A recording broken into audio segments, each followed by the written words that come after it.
మత్తయి సువార్త 24వ అధ్యాయము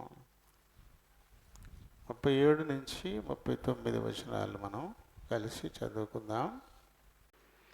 నోవహు దినములు ఎలాగుండునో మనుష్య కుమారుని రాకడయును అలాగే ఉండును. జలప్రయమునకు ముందటి దినములలో నోవహు ఓడలోనికి వెళ్ళిన దినము వరకు వారు తినుచు త్రాగుచు పెండ్లి చేసుకొనుచు పెండ్లికిచ్చుచూ నుండి జలప్రయాణము నుండి వచ్చి అందరినీ కొట్టుకొని పోవు వరకు ఎరుగకపోయిరి. అలాగునే మనుష్య కుమారుని రాకడ ఉండును. దేవుడు పరిశుద్ధ వాక్యానికిలో దించును గాక. ఆమేన్. ప్రభు సహాయం కొరకై చిన్న ప్రార్థన చెప్పుకుందాము. అందరూ కూడా నాతో ఏకీభవించండి.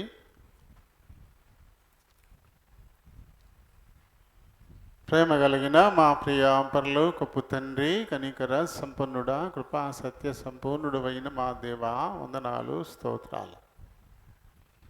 మీ ఉచితమైన కృపను బట్టి మా జీవితాలలో అనుగ్రహించిన మరొక పునరుత్థాన దినాన్ని బట్టి హృదయపూర్వకంగా మీకే కృతజ్ఞతాస్తుతులు చెల్లిస్తున్నాం.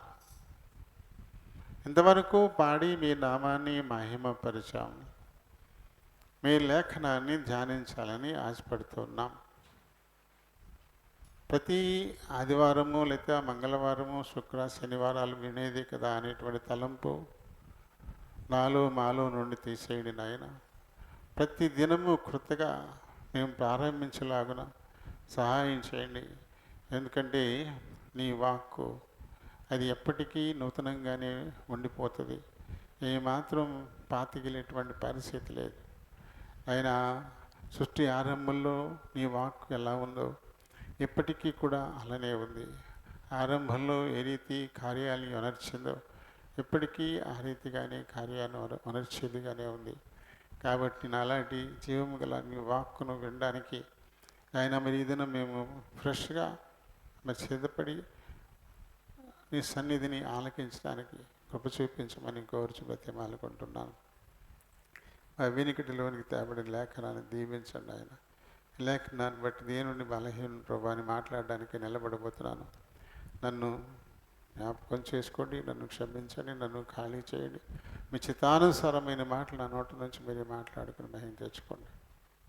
చేర్చబడిన మా ప్రియులందరినీ బట్టి వందనాలు, స్తోత్రాలు. ఇంకెవరైనా వస్తుంటే తోడుపెట్టి తోడుకొని రండి. ఆయా కారణాలతో ఆగిపోతున్న వారిని జ్ఞాపకం చేసుకోండి నాయన. వారిని క్షమించి వారికి మరొక తరుణాన్ని అనుగ్రహించమని అడుగుతున్నాను. వచ్చిన వారెల్లా ఈ కొద్ది సమయం తమ హృదయాలు చెవుల్ని పరలోకపు గవిన వైపు కేంద్రీకరించలాగున సహాయం చేయమని మా ప్రభువును మా రక్షకుడునైన యేసునామములో ఈ మనవులు సమర్పిస్తున్నాను మా పరమ తండ్రి. ఆమేన్. Praise the lord.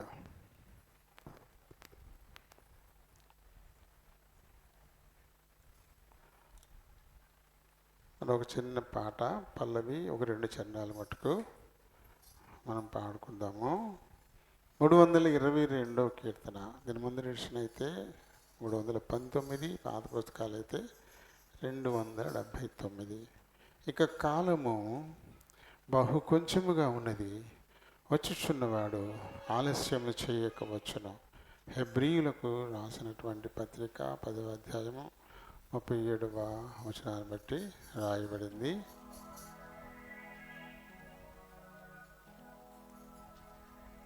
కొంత సమయమే మిగిలినది అనే కీర్తన మనం పల్లవిని 4-5 చరణాలు మట్టుకే పాడదాం.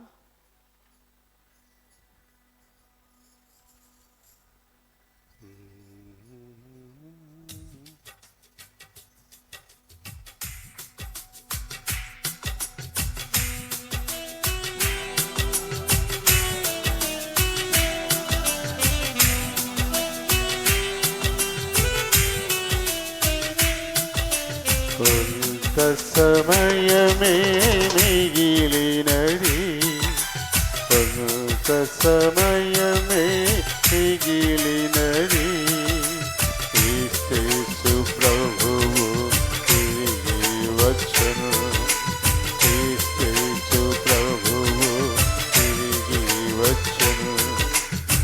నీసమైనను జాగు చేయడు, నీసమైనను జాగు చేయడు, కొంత సమయమే మిగిలినది. తమ స్వంత పనులలో విశ్వాసులు కొందరు నిద్రించుచున్నారుగా. తమ సొంత పనులలో విశ్వాసులు కొందరు నిద్రించుచున్నారుగా. మేల్కొను వారే కాబడెదరు, విడువబడిన వారి గతి ఏమగు. మేల్కొను వారే కాబడెదరు, విడువబడిన వారి గతి ఏమగు. కొంత సమయమే మిగిలినది. నోవహు కాలము పర్యంతము సమస్తమును విత్తుకొని. నోవహు కాలము పర్యంతము సమస్తమును విత్తుకొని. ఇడుదల దినమా సందమై విమోచన శాంతినిచ్చు. విడుదల దినమా సందమై విమోచన శాంతినిచ్చు. కొంత సమయమే మిగిలినది, కొంత సమయమే మిగిలినది. క్రీస్తు ప్రభువు తిరిగి వచ్చును, క్రీస్తు ప్రభువు తిరిగి వచ్చును. నీసమైనను సాగు చేయడు, నీసమైనను సాగు చేయడు. కొంత సమయమే మిగిలినది, కొంత సమయమే మిగిలినది. Praise the Lord, praise the Lord, praise the Lord. ప్రభునామలందరికీ వందనాలు. దేవుడు తన ఉచితమైన కృపను బట్టి మన జీవితాల్లో మరొక పునరుత్థాన దినం ప్రభు పాద సన్నిధిని గడిపేందుకు మనకు అనుగ్రహించారు. ఈ సమయాన్ని బట్టి దేవునికి మనం ఎంతైనా వందనస్తులమై ఉన్నాం. మనం చదువుకున్నటువంటి ఈ లేఖన భాగంలో యేసు ప్రభు ఒకని పేరును ప్రత్యేకంగా ప్రస్తావించారు. ఎవరి పేరు అది? అందరూ చదివారు కదా. ఎవరి పేరు? నోవహు పేరు ప్రత్యేకించి ప్రభు తన నోట మరి పలికారు. ఈ విషయాన్ని లూకా కూడా రాశాడు. లూకా సువార్తలో 17వ అధ్యాయంలో 26వ వచనం దగ్గర నుంచి చూస్తే ఇదే విషయాన్ని లూకా కూడా ప్రస్తావించాడు. అంటే ప్రభు యొక్క రెండవ రాకడ పరిస్థితి ఎలా ఉంటుంది?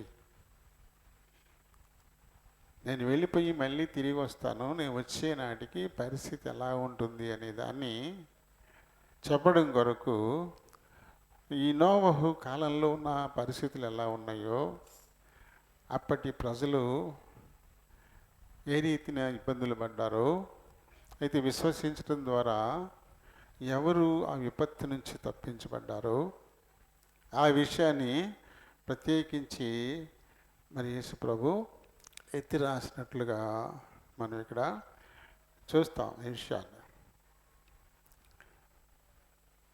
నోవహు ఎవరి? నోవహు ఈయన ఎప్పటి కాలం వాడు అంటే ఎప్పటికీ 5,000 సంవత్సరాల క్రితం వాడు. ఇప్పటికీ 5,000 సంవత్సరాల క్రితం వాడు. యేసు ప్రభు ఈ మాట మరి చెప్పే నాటికి దాదాపుగా 3,000 సంవత్సరాలు. అప్పటికి ఇప్పుడు 2,000 అయింది కదా, దాదాపుగా 3,000 సంవత్సరాలు. అంటే 3,000 2,900 మధ్య కాలంలో వాడు నోవహు. ఆ సెంచరీ అనమాట, బీసీ 30వ సెంచరీ. అప్పుడు జరిగినటువంటి సంఘటన. ఈయన ఎవరు? ఆదాము తర్వాత నుంచి 10వ తరం వాడు. నోవహు ఆదాము నుంచి తరాలు లెక్కేసుకుంటూ వస్తే 10వ తరం వాడు అనమాట. ఈయన లెమెకు కుమారుడు. లెమెకు కుమారుడు 950 సంవత్సరాలు ఈయన జీవించాడు. 950 సంవత్సరాలు ఈయన జీవించాడు. ఆదికాండంలో 5వ అధ్యాయము 29వ వచనం నుంచి ఆ తర్వాత మనకి కనబడతాడు. 9వ అధ్యాయం దాకా నోవహు మనకి కనబడుతూ ఉంటాడు. నోవహు అంటే నెమ్మది. నోవహు అంటే నెమ్మది అని అర్థం వచ్చేటువంటి పేరు లెమెకు తన కుమారుడైనటువంటి ఈయనకి ఇచ్చినవాడుగా ఉన్నాడు. అంటే ఆయన సమయంలో లెమెకు ఆ కాలంలో నెమ్మది దొరికిందని చెప్పి అప్పుడున్న పరిస్థితిని తన కుమారునికి పేరుగా ఇచ్చేశాడు. అంటే చాలా బైబిల్లో ఏర్పడేటువంటి సందర్భాలే కొన్ని ప్రదేశాలకు కానీ లేదా మనుషులకు కానీ అవి పేర్లుగా బైబిల్లో ప్రస్తావించబడ్డాయి. ఎందుకు దేవుడు అలా చేశాడు అంటే ఆ సందర్భాన్ని మర్చిపోకుండా ఉండడానికి. మనుషులు మర్చిపోతుంటారు కదా, ఆ పేరు ప్రస్తావన తీసుకొచ్చినప్పుడల్లా ఆ సందర్భం ఎలాంటిది? నెమ్మది లేనిటువంటి రోజుల్లో నోవహు పుట్టాడు. అందుకని నెమ్మది అనేటువంటి నెమ్మది వచ్చింది కాబట్టి ఆ పేరుని ఆయనకి ఇచ్చాడు అన్నారు. ప్రతీదీ అంతే, ప్రతీదీ కూడా అలానే బైబిల్లో పేర్లు ఉంటాయి. మరి ఇంతగా నోవహు గురించి మరి లోకరక్షకుడుగా వచ్చిన యేసుప్రభు ఇంతగా చెప్పారు అంటే ఆయన తనకి 3,000 సంవత్సరాల క్రితం జరిగినటువంటి సంఘటనని ఆయన గుర్తు చేసుకుంటూ ఆయన బోధించేటువంటి దాన్ని ఆయన వాడుకున్నవాడుగాను మనకి కనబడుతూ ఉంటాడు. మరి ఈ నుంచి మరి నేర్చుకోవాల్సినటువంటి ఏమున్నాయి? ఎందుకు అంతగా నోవహుని గురించి నొక్కి చెప్పాడు ప్రభు? ఆ నోవహు దినాలలో పరిస్థితులు ఎలా ఉన్నాయి? ఆ పరిస్థితులకి ఈ పరిస్థితులకి పోలిక ఏంటి? అసలు ఎందుకు ఈ ప్రస్తావన ఆయన తీసుకొచ్చారు అనేది మనకి బాగా అర్థం కావాలంటే నోవహులో నుంచి మనం నేర్చుకోవాల్సిన విషయాలు కొన్ని మనకు కనబడతాయి. అది మొదటిగా, తాను చెడు సమాజంలో ఉన్న ఆ చెడును అంటించుకోకుండా తన ప్రత్యేకతను తను కాపాడుకుంటూ దేవుని దృష్టిలో ఉండి దేవునితో నడిచిన వాడుగాను ఆయన ఉన్నాడు. ఆ తర్వాత రెండవది, ఎంత కష్టమైన పని చెప్పినా సరే కాదు, కుదరదు, వీలు కాదు, నేను చేయలేను, నా వల్ల కాదు అని అనకుండా ఆ పనికి విధేయతతో పూనుకున్నవాడుగా ఉంటాడు. అది రెండవ లక్షణం మనం ఆయన నుంచి నేర్చుకోవలసింది. ఆ తర్వాత రాబోయేటువంటి ఉగ్రత, అది వరకు ఎన్నడూ చూడలేదు అలాంటి పరిస్థితులు. చూడని పరిస్థితులు యందు విశ్వాసం ఉంచిన వాడే దాని గురించి దాదాపు 120 సంవత్సరాల కాలం ఆయన బోధిస్తూనే ఉన్నాడు. ఆయన నమ్మడానికి ఆస్పదం లేదు. అంతకుముందు అలాంటి సంఘటనలు జరిగిన దాఖనాలు లేవు.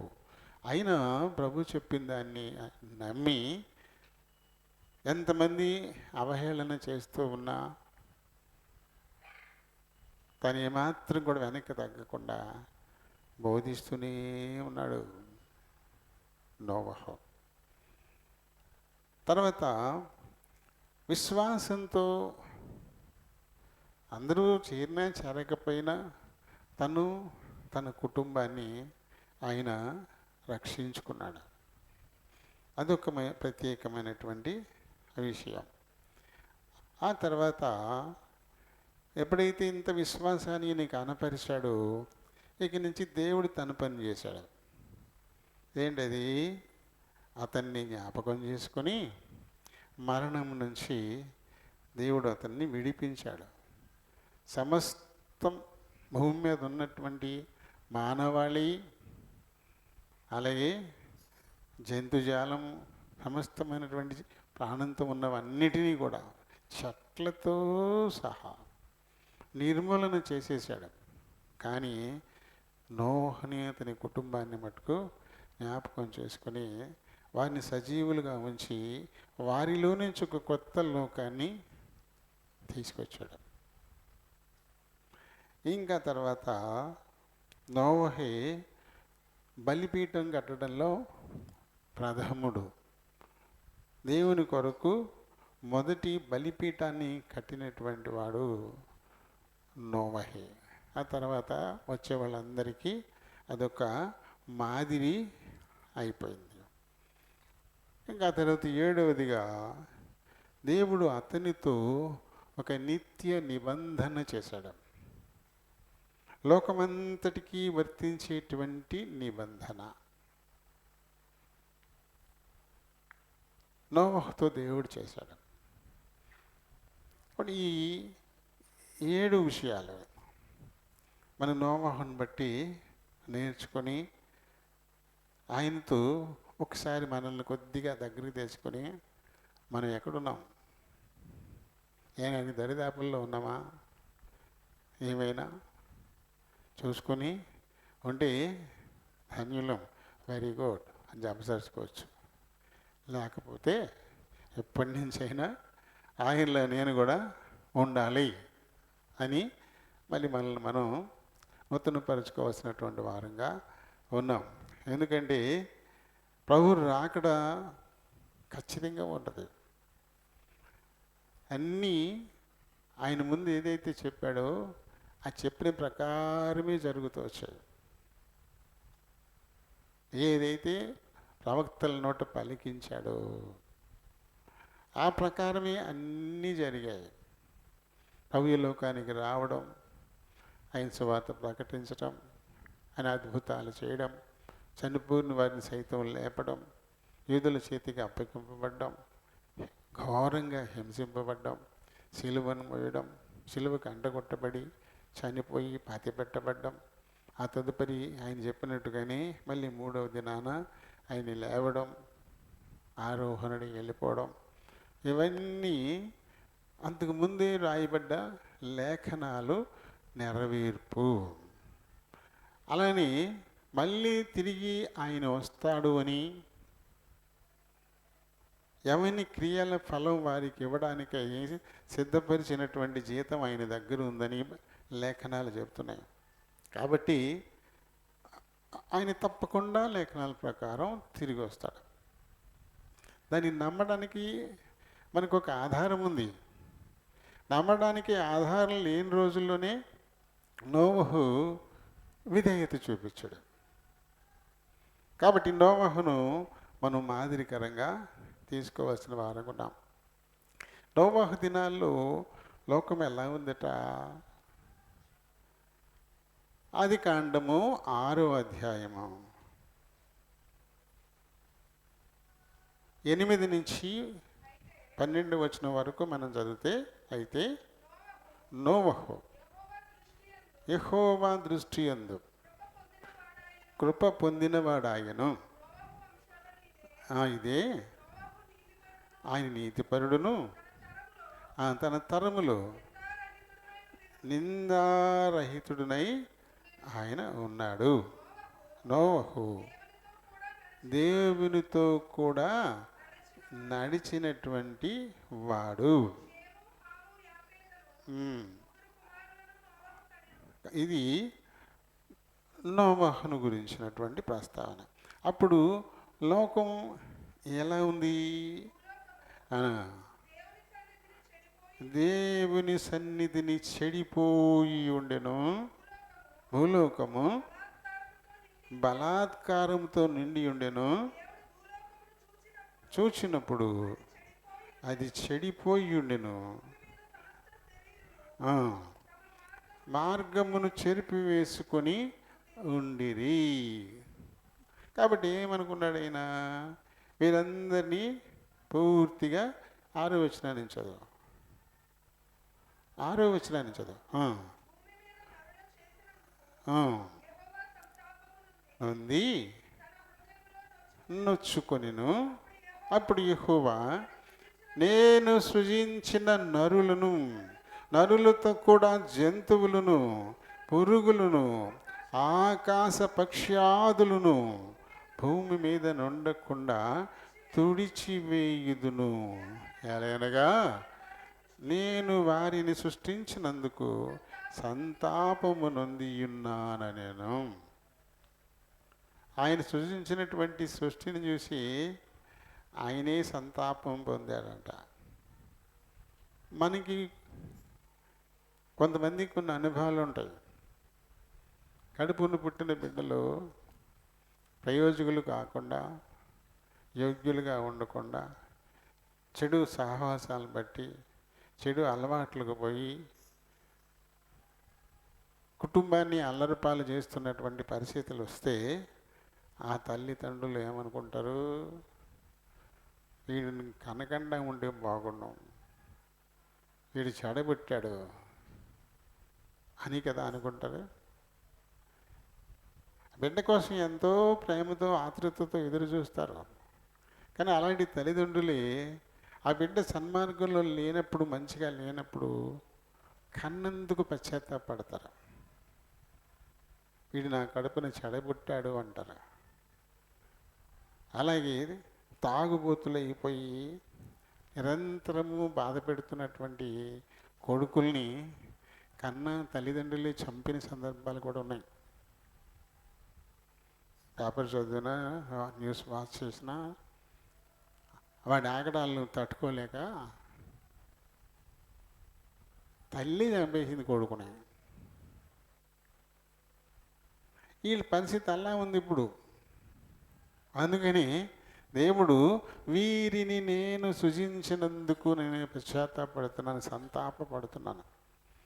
కాబట్టి మనుషులనేమి, జంతువులనేమి, పశు పక్షాదులనేమి, సమస్తమైన జీవరాశిని భూమి మీద లేకుండా తుడిచేయాలి అనుకుంటున్నాను అన్నాడు. ఎటువంటి కఠినమైన నిర్ణయం ఆయన తీసుకున్నాడు అంటే, భూమి మీద మనుషుల చెడుతనం అంత ఘోరంగా ఉందన్నమాట.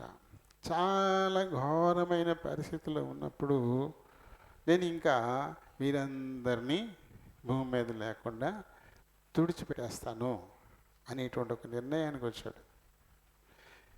ఎలా అంటే జల ప్రళయం ద్వారా.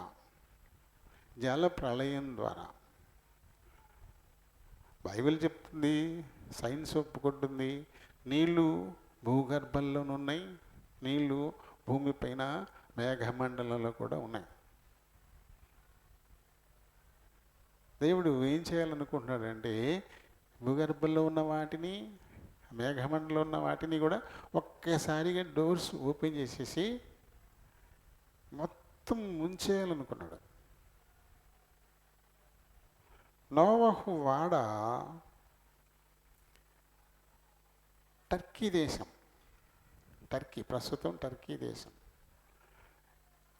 ఈ టర్కీ దేశంలో దుగు బయాజిస్ట్ దోగు బయాసిస్ట్ అనేటువంటి ఒక ప్లేస్ అన్నమాట అది. అక్కడ మౌంట్ అరారాత్ పర్వత శిఖరం మీద నిలబడింది. ఆ పర్వత శిఖరం ఎత్తెంతో తెలుసా? 12,877 అడుగులు. 12,877 అడుగుల ఎత్తైనటువంటి శిఖరం పైన పర్వతం నిలిచిందంటే, పర్వతం కూడా మునిగిపోయి తేలిపోయిన తర్వాత నీళ్లు తగ్గే క్రమంలో ఆ శిఖరాన్ని ఆగింది. అంటే ఇంతకంటే కూడా ఇంకా ఎక్కువ, ఈ 12,877 అడుగుల కంటే కూడా ఇంకా ఎక్కువ అన్నమాట. అంత వర్షపాతం, రాత్రి పగళ్ళు ఇక తేడా లేదు. భూగర్భ జలాలు తూములు ఎత్తేసాడు. ఆ పైన మేఘమండలం ఉండే వాటిని కూడా వదిలేశాడు. అవి ఇవి కలిసిపోయి మొత్తం భూమండలాన్ని ముంచేసి భూమి మీద ఉండేటువంటి పర్వత శిఖరాలను కూడా ముంచేసి మొత్తం ఒకే సముద్రంలో చేసి పారేశాడు. ఎంత చూడండి, అంత ఎత్తులో ఉన్నటువంటి అక్కడ దేవుని ఉద్దేశం ఇంక అది. కాబట్టి ఏ నరుడు బతికేటువంటి ఛాన్స్ లేదు. కానీ మళ్ళీ ఆదామును చేసినట్టుగా హవ్వమ్మను చేసినట్టుగా మళ్ళీ చెయ్యాలని మాత్రం అనుకోలే. ఓ నీతిమంతుడిని కనుక్కున్నాడు, అతనే నోవహు. అతనిలో నుంచి మళ్ళీ లోకం, మళ్ళీ సృష్టి కావాలి. అలాగే సమస్తమైనటువంటి జీవరాశుల నుంచి కూడా మంచివి చెడ్డవి అన్నీ కూడా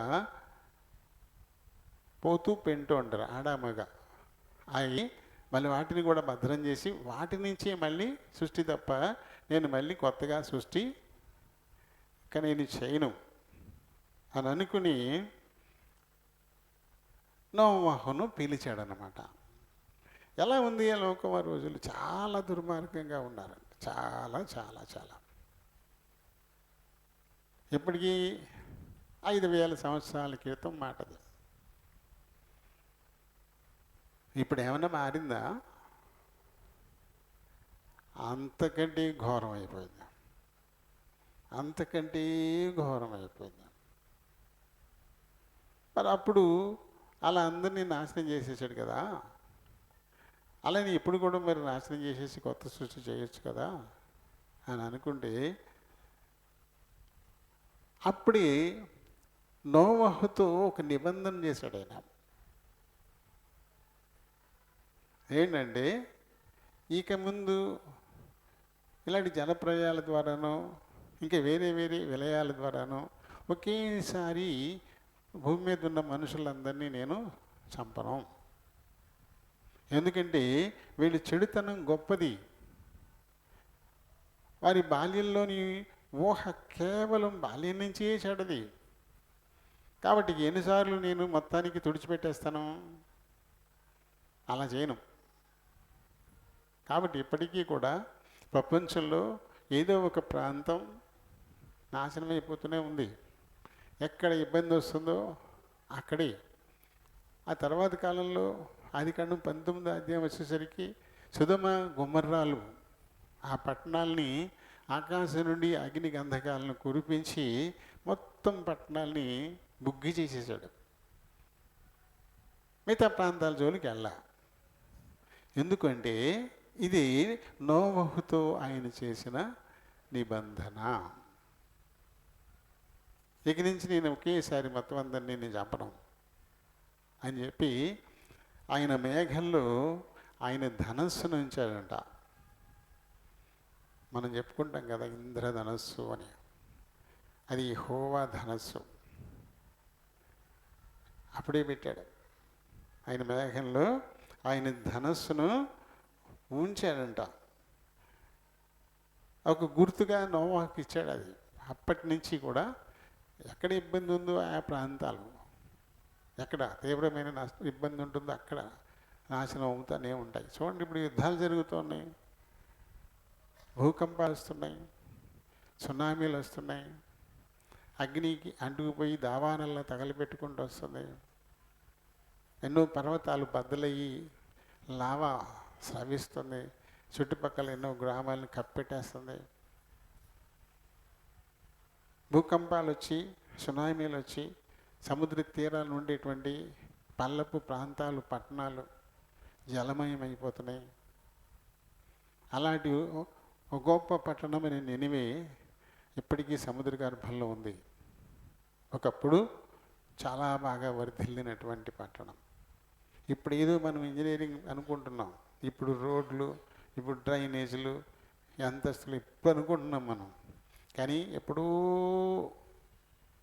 ఆ దినాల్లోనే సిమెంటు, ఇలాంటి కాంక్రీటు ఇవి లేని రోజుల్లోనే అలాంటి భవనాలు.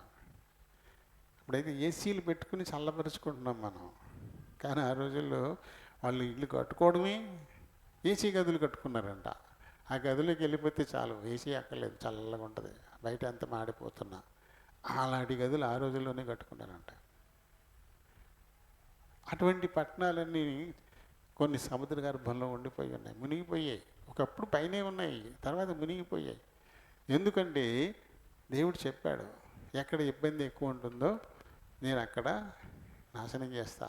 అంతే తప్ప ఒకేసారి ప్రపంచమంతటిని మళ్ళీ నేను నాశనం చేయను అని నోవహుతో ఒక నిబంధన చేసి మేఘంలో ఆయన యొక్క ధనుస్సును ఉంచాడు. కాబట్టి మనం ఆకాశంలో చూసేటువంటి ఇంద్రధనుస్సు అని పేరు పెట్టుకుని మనం పిలుస్తున్నాం కదా, అది యెహోవా ధనుస్సు. బైబిల్ ప్రకారంగా యెహోవా ధనుస్సు, నా ధనస్సును నేను అందులో ఉంచుతాను అని దేవుడు చెప్పినటువంటి మాట. చూసారే మీరు ఎప్పుడైంది? మనం మొండికెత్తి అంటారు, మనవులు మొండికెత్తి అంటారు, చూడలేదా? పొద్దు ఇటువైపు నుండి ఇటువైపున వస్తుంది, పొద్దు ఇటువైపు నుండి ఇటువైపున వస్తుంది. చూడలేదా? ఎవరు చూడలేదా? అయ్యా, భారీ వర్షాలు రాకుండా తుప్పర్లు వస్తుండాల. ఓ వర్షం పడకుండా తుప్పర్లు మాత్రమే వచ్చే టైంలో సూర్యకిరణాలు ఇలా వెళ్ళినప్పుడు అందులో కనబడుతూనే ఉంటుంది. ఈసారి చూడండి, ఇంకా మీకు కావాలంటే మనమే చూడొచ్చు. ఒద్దిట్టున్నప్పుడు మనం ఇటు తిరిగి నోటి నిండా నీళ్ళు తీసుకుని తుప్పర్లు వేస్తే అందులో కనబడుద్ది. ఇటు తిరిగినా పొద్దుట్టు ఉన్నప్పుడు ఇలా నోట్లో నీరు తీసుకుని అని ఊస్తే ఈ తుంపర్లో మనకి ధనసు వచ్చుద్ది, ఇందులో ధనసు వచ్చుద్ది, యెహోవా ధనసు వస్తుంది అన్నమాట. దాన్ని పెట్టాడు దేవుడు కదా. కాబట్టి ఇప్పుడు నోవహుతో మనల్ని పోల్చుకోవాలా. చెడిపోయిన కాలంలో ఉన్నా సరే తన చుట్టూ ఉన్నటువంటి వారు ఏమాత్రం కూడా దేవుని భయం లేకుండా సంపాదించుకోవడం, తెచ్చుకోవడం, తినడం, సంతోషించడం, తాగడం, ఆనందించడం, తిరగడం, ఇవే తప్ప మనల్ని సృజించిన దేవుడు ఒకడు ఉన్నాడు, ఆయన ఎందుకు భయము భక్తి మనం కనపరచాలి, ఆయనకు నచ్చిన విధంగా మనం నడుచుకోవాలి అని చిత్తానికి విరుద్ధంగా నడిస్తే సృష్టించిన వాడి చంపేయచ్చు అనేటువంటి భయం ఎవరికీ లేదు. అందుకని అంత కఠినమైన నిర్ణయాన్ని ప్రభు తీసుకున్నాడు. ఇందాక చెప్పాను కదా, ఓ తల్లి తన కన్నబిడ్డను తని రోకలి బండితో తల మీద మోది చంపేసిందంటే వాడి నుంచి ఎంత విసిగిపోయింది ఆ తల్లి ప్రాణం. లేకపోతే ఏ తల్లి అయినా తన బిడ్డను అలా చంపేస్తుందా? అలానే దేవుడు చంపుతాడా? దేవుడు కేవలం ప్రేమ గలవాడు కదా, కేవలం ప్రేమ గలవాడు ఆయన. ఆయన ఎందుకు చంపేస్తాడు అంటే అంతగా వారి నుంచి ఆయన ప్రాణం విసిగిపోయింది. మనుషులు ఈ రకంగానే ఉంటున్నారు, ఆరంభం నుంచి ఇలా ఇబ్బంది పెడుతూనే ఉన్నారు, ఆయన కోపానికి లోన్ అవుతూనే మనకి కనబడుతూ ఉంటారు. మోషే కాలంలో మనం చూస్తే దేవుడు మోషేని తన ప్రజలను నడిపించడానికి ఆయన ఏర్పాటు చేసుకున్నాడు. కానీ అందుకు విరుద్ధంగా కొంతమంది లేచారు. ఈ సంఖ్యాకాండము 16వ అధ్యాయంలో మనకి అది కనబడుతుంది. ఈ లేవి గోత్రీకుడి కహాతుకు మనుమడైనటువంటి ఇస్హారు కుమారుడుకు కోరహు. ఇతడు లేవీలు కాని వారిలోని కొంతమందిని మళ్ళీ ప్రేరేపించి, అంటే రూబేను సంతానం ఇలాంటి కొంతమందిని ఆయన ప్రేరేపించి కోరహు, దాతాను, అభిరాము వీళ్ళు ముగ్గురు మళ్ళీ ఇంకొక 250 మందిని ప్రేరేపించి మోషే అహరోనులకు వ్యతిరేకంగా నోరు లేపారు. ఏమంటారు వాళ్ళు? మిమ్మల్ని దేవుడు ఎన్నుకున్నాడా? మీ చేతే దేవుడు పలికించాడా? మీరేనా పరిశుద్ధులు? మేం కాదా? మాతో మాట్లాడలేదా? అంటూ దాదాపుగా 253 మంది, దాతాను, అభిరాము, కోరహు కాకుండా ఇంకో 250 మంది, వీళ్ళందరూ తిరుగుబావుట. మరి మోషేని ఎవరు ఏర్పాటు చేశారు? ఆ తర్వాత అహరోన్ని ఎవరు ఏర్పాటు చేశారు? ఇదంతా వాళ్ళకి తెలియదా? ఐగుప్తులు బానిసలుగా బ్రతుకుతూ నిట్టూర్పులు విడిచి మూలిగి ముక్కి దేవుణ్ణి అడిగితే అవన్నీ విన్న దేవుడు అబ్రాముతో తాను చేసిన నిబంధనను జ్ఞాపకం చేసుకుని వారి విడుదల కొరకు ఒక విమోచకుడిని పుట్టించి, మగ పిల్లాడు పుట్టడానికి అవకాశం లేని రోజుల్లో ఐగుప్తు ఫరో పుట్టిన ప్రతి మగబిడ్డను చంపేయండి అని ఆజ్ఞ ఇచ్చి చంపేస్తున్నటువంటి రోజుల్లో ఆయన శాసనానికి విరుద్ధంగా ఒక మగబిడ్డను పుట్టించి మళ్ళీ ఆ బిడ్డను చంపజూసిన ఫరో ఇంటనే ఆ ఫరో యొక్క ఇంటి బిడ్డలాగానే పెంచి ఆ తర్వాత అతన్ని విమోచకుడిగా పంపించడం అనేది జరిగింది కదా. అదంతా వీళ్ళకి తెలీదా? ఏ రీతిగా మోషే ద్వారా ఈ నడిపింపంతా జరిగిందో, మోషే చేత ఎన్ని అద్భుతాలను అక్కడ చేయించాడో ఇవన్నీ తెలీదా? కాలం గడుస్తున్న కొద్దీ అవి మరుపు పొరల్లోకి వెళ్ళిపోతాయి. ప్రస్తుతం ఉన్నదాన్ని పట్టించుకుంటారు తప్ప గతాన్ని. అందుకని ప్రభు ఆ అనుభవాల్ని, ఆ సందర్భాల్ని పేర్లుగా పెట్టమన్నాడు, మర్చిపోకుండా ఉంటారని. కానీ వీళ్ళు లేచి వీళ్ళకి వ్యతిరేకంగా తిరగబడిపోయారు అన్నమాట. తిరగబడిపోయారు. ఏమంటారు వీళ్ళు? చూడండి 16వ అధ్యాయంలో, నీతో ఎవరితోటి? మోషే అహరోనులతో వాళ్ళకి ఇంకా పనిలేదంట. ఈ సర్వ సమాజంలోని ప్రతివాడు కూడా పరిశుద్ధుడే. అందరూ పరిశుద్ధులే, మీరే కాదు, అందరూ పరిశుద్ధులే. కానీ అంతకుముందు ఆ పర్వతాన్ని తాకితే చచ్చిపోయారు. పరిశుద్ధులైతే ఎందుకు చచ్చిపోతారు? ఆ పర్వత పాదాన్ని కూడా ముట్టుకోవడానికి వీల్లేదు, ముట్టిన ప్రతివాడు చేస్తాడు అని చెప్పేసి ప్రభు చెప్పాడు కదా. మరి అందరూ పరిశుద్ధులైతే ఆ ఇబ్బంది ఏముంది? లేదుగా. ఇలాంటివి ఏమీ లేవు వాళ్ళకి, ఇక మర్చిపోయారు మొత్తం. మోషేని లక్షలాది మంది ప్రజలు గౌరవించడం, అహరోన్ని అతని సంతతిని గౌరవించడం, వాళ్ళే దేవుని యొక్క పరిశుద్ధమైన పరిచర్య చేయడం, ఇదంతా చూసి వీరికి అసూయ వచ్చేసింది. అంతే తప్ప దేవుడే వారిని నిర్ణయించాడు, మనం మాట్లాడే ప్రతి మాట దేవునికి విరుద్ధం, మనం చేసే ప్రతి క్రియ దేవునికి వ్యతిరేకం అవుతుంది. ఆయన అగ్ని వంటి వాడు, మనం ఇలా చేస్తే చచ్చిపోతామనేటువంటి భయం ఏమాత్రం కూడా వీరికి లేదు. అంటే అధికార దాహం. దేవుడు ఎవరిని ఏర్పరుస్తారో వారే ఆయన పనిలో ఉండగలరు, కానీ తమకు తాముగా కోరుకుంటే ఉంటారా? వీళ్ళు మీతో ఇక మాకు పని లేదు అంటే మోషే వారిని ఏమీ దూషించలే, సాగిలిపడ్డాడు. అయ్యా అలా మాట్లాడబాకండి, అది చాలా ప్రమాదం, దేవుని చిత్తానికి విరుద్ధం, నష్టపోతారు అని చెప్తే వాళ్ళు ఏ మాత్రం కూడా వెళ్ళే. మాట్లాడుకుందాం ఒకసారి, రండి ఒకసారి అని పిలిస్తే, నువ్వు పిలిస్తే మేము వచ్చేదండి, మేము రాం, పాలు తేనెలు ప్రవహించే దేశానికి తీసుకెళ్తానని చెప్పి పాలు తేనెలు ప్రవహించే దేశాన్ని నుంచి మమ్మల్ని తీసుకొచ్చేసావు. ఐగుప్తు అంట పాలు తేనెలు ప్రవహించే దేశం అంట. వీళ్ళు అలా మాట్లాడుతున్నారు.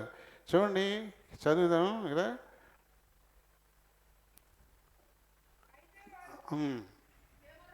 మేము రాము, ఈ అరణ్యంలో మమ్మల్ని చంపేయడానికి. చూడండి ఎక్కడి నుంచి తీసుకొచ్చారంట, పాలు తేనెలు ప్రవహించే దేశంలో నుంచి మమ్మల్ని తీసుకొని వచ్చుట చాలదన్నట్టు మా మీద ప్రభుత్వము చేయుటకును నీకు అధికారం కావాలా? అంతేకాదు పాలు తేనెలు ప్రవహించే దేశంలోనికి మమ్మను తీసుకొని రాలేదు, ఇవేమీ మాకు ఇంకా ఇవ్వలేదు. వీళ్ళ కళ్ళు కూడా పీకేస్తావా, నీకు అధికారం కావాలా మా మీద అంటూ వాళ్ళ ఇష్టానికి చెలరేగిపోయారు. రమ్మన్నా మేము రామ్, నీతో పని లేదు, నీతో మాట్లాడాల్సిన అవసరత మాకు లేదు. ఇలా దుర్మార్గం. ఈ రకంగా మరి దేవుడు ఊరుకుంటాడా? ఆయన కోపం వచ్చింది. వారందరినీ వారి ధూపార్తులను అందులో అగ్గేసి దాని మీద సంభ్రాన్ని వేసుకుని ఆ ధూపార్తులు పట్టుకుని రేపు రమ్మను, అందరినీ రమ్మను, ఎవడు పరిశుద్ధుడు ఎవరు కాదో తెలిసేద్దాం అన్నాడు. అన్నట్టుగానే వాళ్ళందరూ పట్టుకొచ్చిన సందర్భం అన్నీ తీసుకుని వచ్చారు, అన్నీ పట్టుకుని వచ్చారు, ధూపార్తులు మొత్తం పట్టుకొచ్చారు. దేవుడు ఏమన్నాడంటే, వాళ్ళు ఎక్కడున్నారు, వారి గుడారాల దగ్గర నుంచి మీరందరూ దూరంగా వెళ్ళిపడ్డారు. మోషే ఒక ప్రకటన చేశాడు, 29వ వచనంలో ఉంటుంది, మనుషులందరికీ వచ్చు మరణము వంటి మరణం మీరు పొందిన ఎడలా సమస్త మనుషులకు కలుగునదే వీరికి కలిగిన ఎడలను యెహోవా నన్ను పంపలేదు. వీరి మరణమే ఒక వింతలా ఉంటుంది.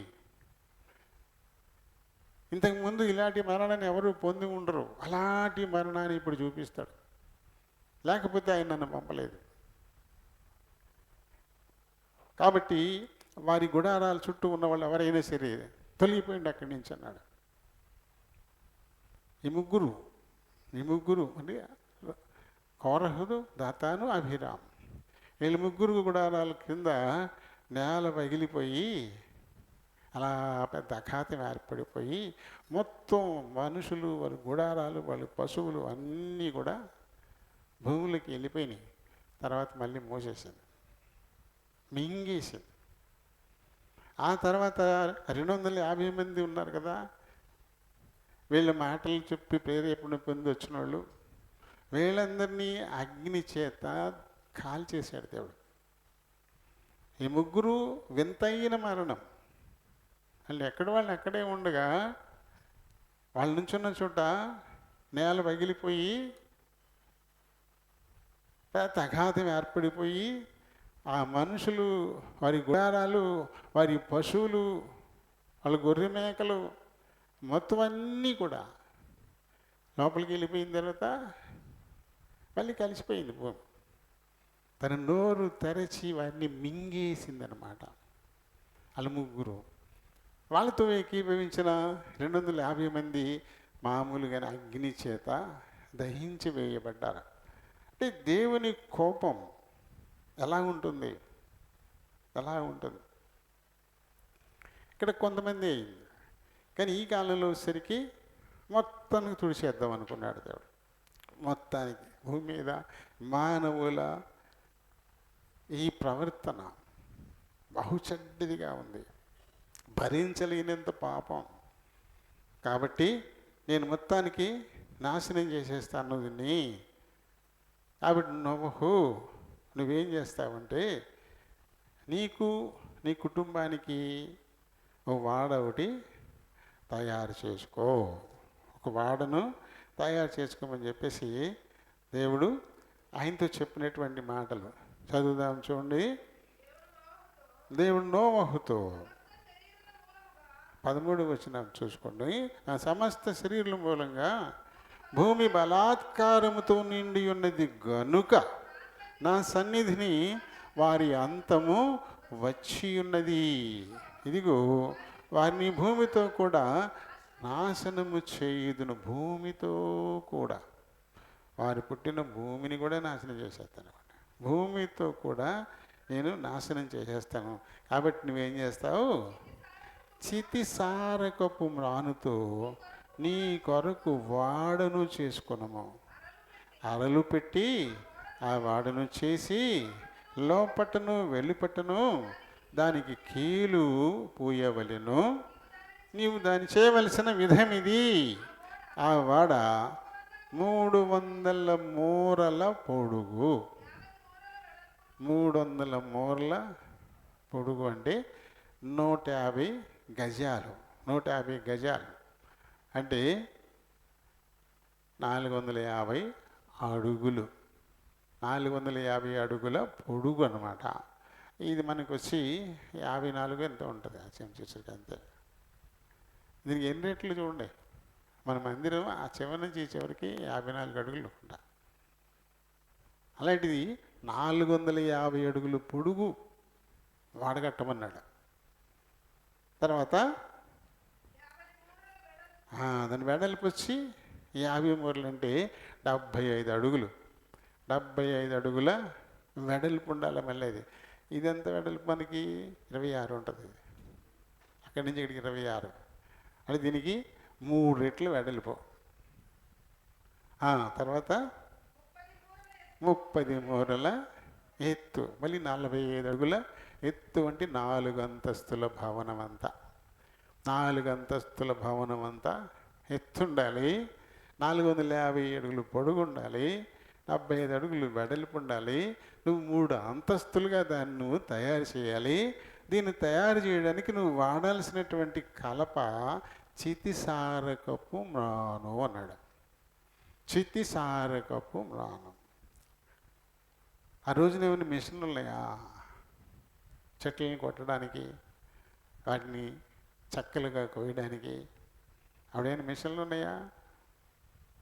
కేవలం మనుషులు చేతులతో కల్పించుకున్నటువంటి కొన్ని పనిముట్లు వాడాలి. ఆ పనిముట్లు సాయంతోనే చెట్టును కొయ్యాలి. ఆ పనిముట్లు సాయంతోనే దొంగలుగా మార్చాలి. ఆ తర్వాత మళ్ళీ చెక్కలుగా కొయ్యాలి. మళ్ళీ అట్లనే దూలాలుగా కొయ్యాలి. మళ్ళీ ఒకే కర్ర, చితిసారకపు మ్రాను, అది మాత్రమే ఉపయోగించాలా అని చెప్పేసి ప్రభు చెప్పారు. ఎంత కష్టం ఇది, ఎంత కష్టం. మరి బాబుగా సెంటర్లోకి వెళ్తారా అంటే బైక్ ఎత్తావా? బైక్ ఎత్తి వెళ్తాను. ఆ సెంటర్లోకి వెళ్దామంటే బైక్ ఇవ్వాలి, లేకపోతే ఎలా? ఎంత కష్టం చూడండి. అసలు వాడ చేయడమే కష్టం అనుకుంటే, ఆ వాడను మళ్ళీ పని కట్టుకుని ఒకే ఒక కర్ర, చితిసారకపు మ్రాను. దీన్ని తమాల వృక్షమని, నల్ల తుమ్మ చెట్టుని, చీకటి మ్రానుని, గోఫర్ ట్రీ ఇన్ని పేర్లు ఉన్నాయి దీనికి. ఇది నీళ్ళల్లో ఎంతకాలం ఉన్నా అది పాడు కాదంట, అంత స్ట్రాంగ్ ఉంటుందన్నమాట ఆ కర్ర. కాబట్టి దానితోని పెరియార్ టైగర్ రిజర్వ్ ఫారెస్ట్ కేరళలో ఉంది. అక్కడ ఉంటాయండి చెట్లు. కేరళలో పెరియార్ రిజర్వ్ ఫారెస్ట్. అందులో ఈ చితిసారకపు మాను చెట్లు మనకి కేరళలో కనపడతాయండి. అంటే చాలా పెద్దగా లావు కనపడి అగవంతా శామతోటి ఉంటుందన్నమాట. అలాంటి కర్రది. అది ఎక్కడ దొరుకుతుందో అక్కడికి వెళ్ళాలి, అని మళ్ళీ పడగొట్టాలి, అన్నీ చెలగాలి, మానులు చేయాలి, మళ్ళీ అట్లా పగలగొట్టాలి, చెక్కలు. ఎంత కష్టం, మామూలు పని అది. ఇలాంటి పని చెప్తే ఆయన చిత్తం అన్నాడే తప్ప ఏ మాత్రం కూడా కాదు, కుదరదు, నా వల్ల ఎలా అవుతుంది, నా వల్ల అవ్వదు, 450 అడుగులు పొడిగి ఎక్కడ ప్రభా, ఏదో ఒక 150 అడుగులు చేస్తాలే, 75 అడుగులు పొడుగు ఎడలిపి ఎక్కడ ప్రభా, ఒక 25 అడుగులు చేస్తాలే, 45 అడుగులు ఎత్తాం, అవి బాబు ఒక 15 అడుగులు చేస్తాలే, చితిసారకుడు మాన అది ఎక్కడ కుదురుతుంది, ఇక్కడ దేవదారు దొరుకుతుంది, దాంతో చేస్తాలే. ఇలాంటివి ఏమీ లేవు. ఎందుకు నోవహును దేవుడు ఎంచుకున్నాడు అంటే ప్రభు మీద విశ్వాసం, ఆయన చెప్పింది చెప్పినట్టుగా చేస్తాడనేటువంటి నమ్మకం. యోబు మీద దేవుడు ఎంత నమ్మకం ఉంచాడో, యోబు ఎలా దేవుని కనపరిచాడో, అలాగే నోవహు కూడా దేవుని యొక్క విశ్వాస్యతను సంపాదించుకున్నాడు. అందుకని పనిగట్టుకుని నోవహుని పిలిచి నోవహు తప్పకుండా చేస్తాడు అనేటువంటి నమ్మకంతో ఇలాంటి కష్టమైనటువంటి పని, ఇది మామూలు కష్టం కాదు, చాలా కష్టం. అలాంటి పని చెప్తే ఈయన ఏమన్నాడు, విధేయత చూపించాడు అంతే కదమ్మా. 22 చదువు. నోవహు అట్లు అంతే. ప్రభు ఏం చెప్పాడు, అలాగే 450 అడుగులు పొడవు ఉండేటువంటి వాడ, 75 అడుగులు వెడల్పు ఉండేటువంటిది, 45 అడుగులు ఎత్తుండేటువంటిది, చితిసారక మానుతో 3 అంతస్తులుగాను, పైన కప్పు నుంచి ఒక మూరెడు కింద ఒక కిటికీ. ఇలా ఇంజనీర్ ఎవరు? దేవుడే. ఆయనే ఇంజనీరు, ఆయనే ప్లాన్ ఇచ్చాడు. ఆ ప్లాన్ ప్రకారం ఏ మాత్రం కూడా డీవియేట్ కాకుండా నోవహు పని చేసినట్లుగానే కనబడుతుంది మనకి. 7వ అధ్యాయము 1 నుంచి చదువమ్మా. యెహోవా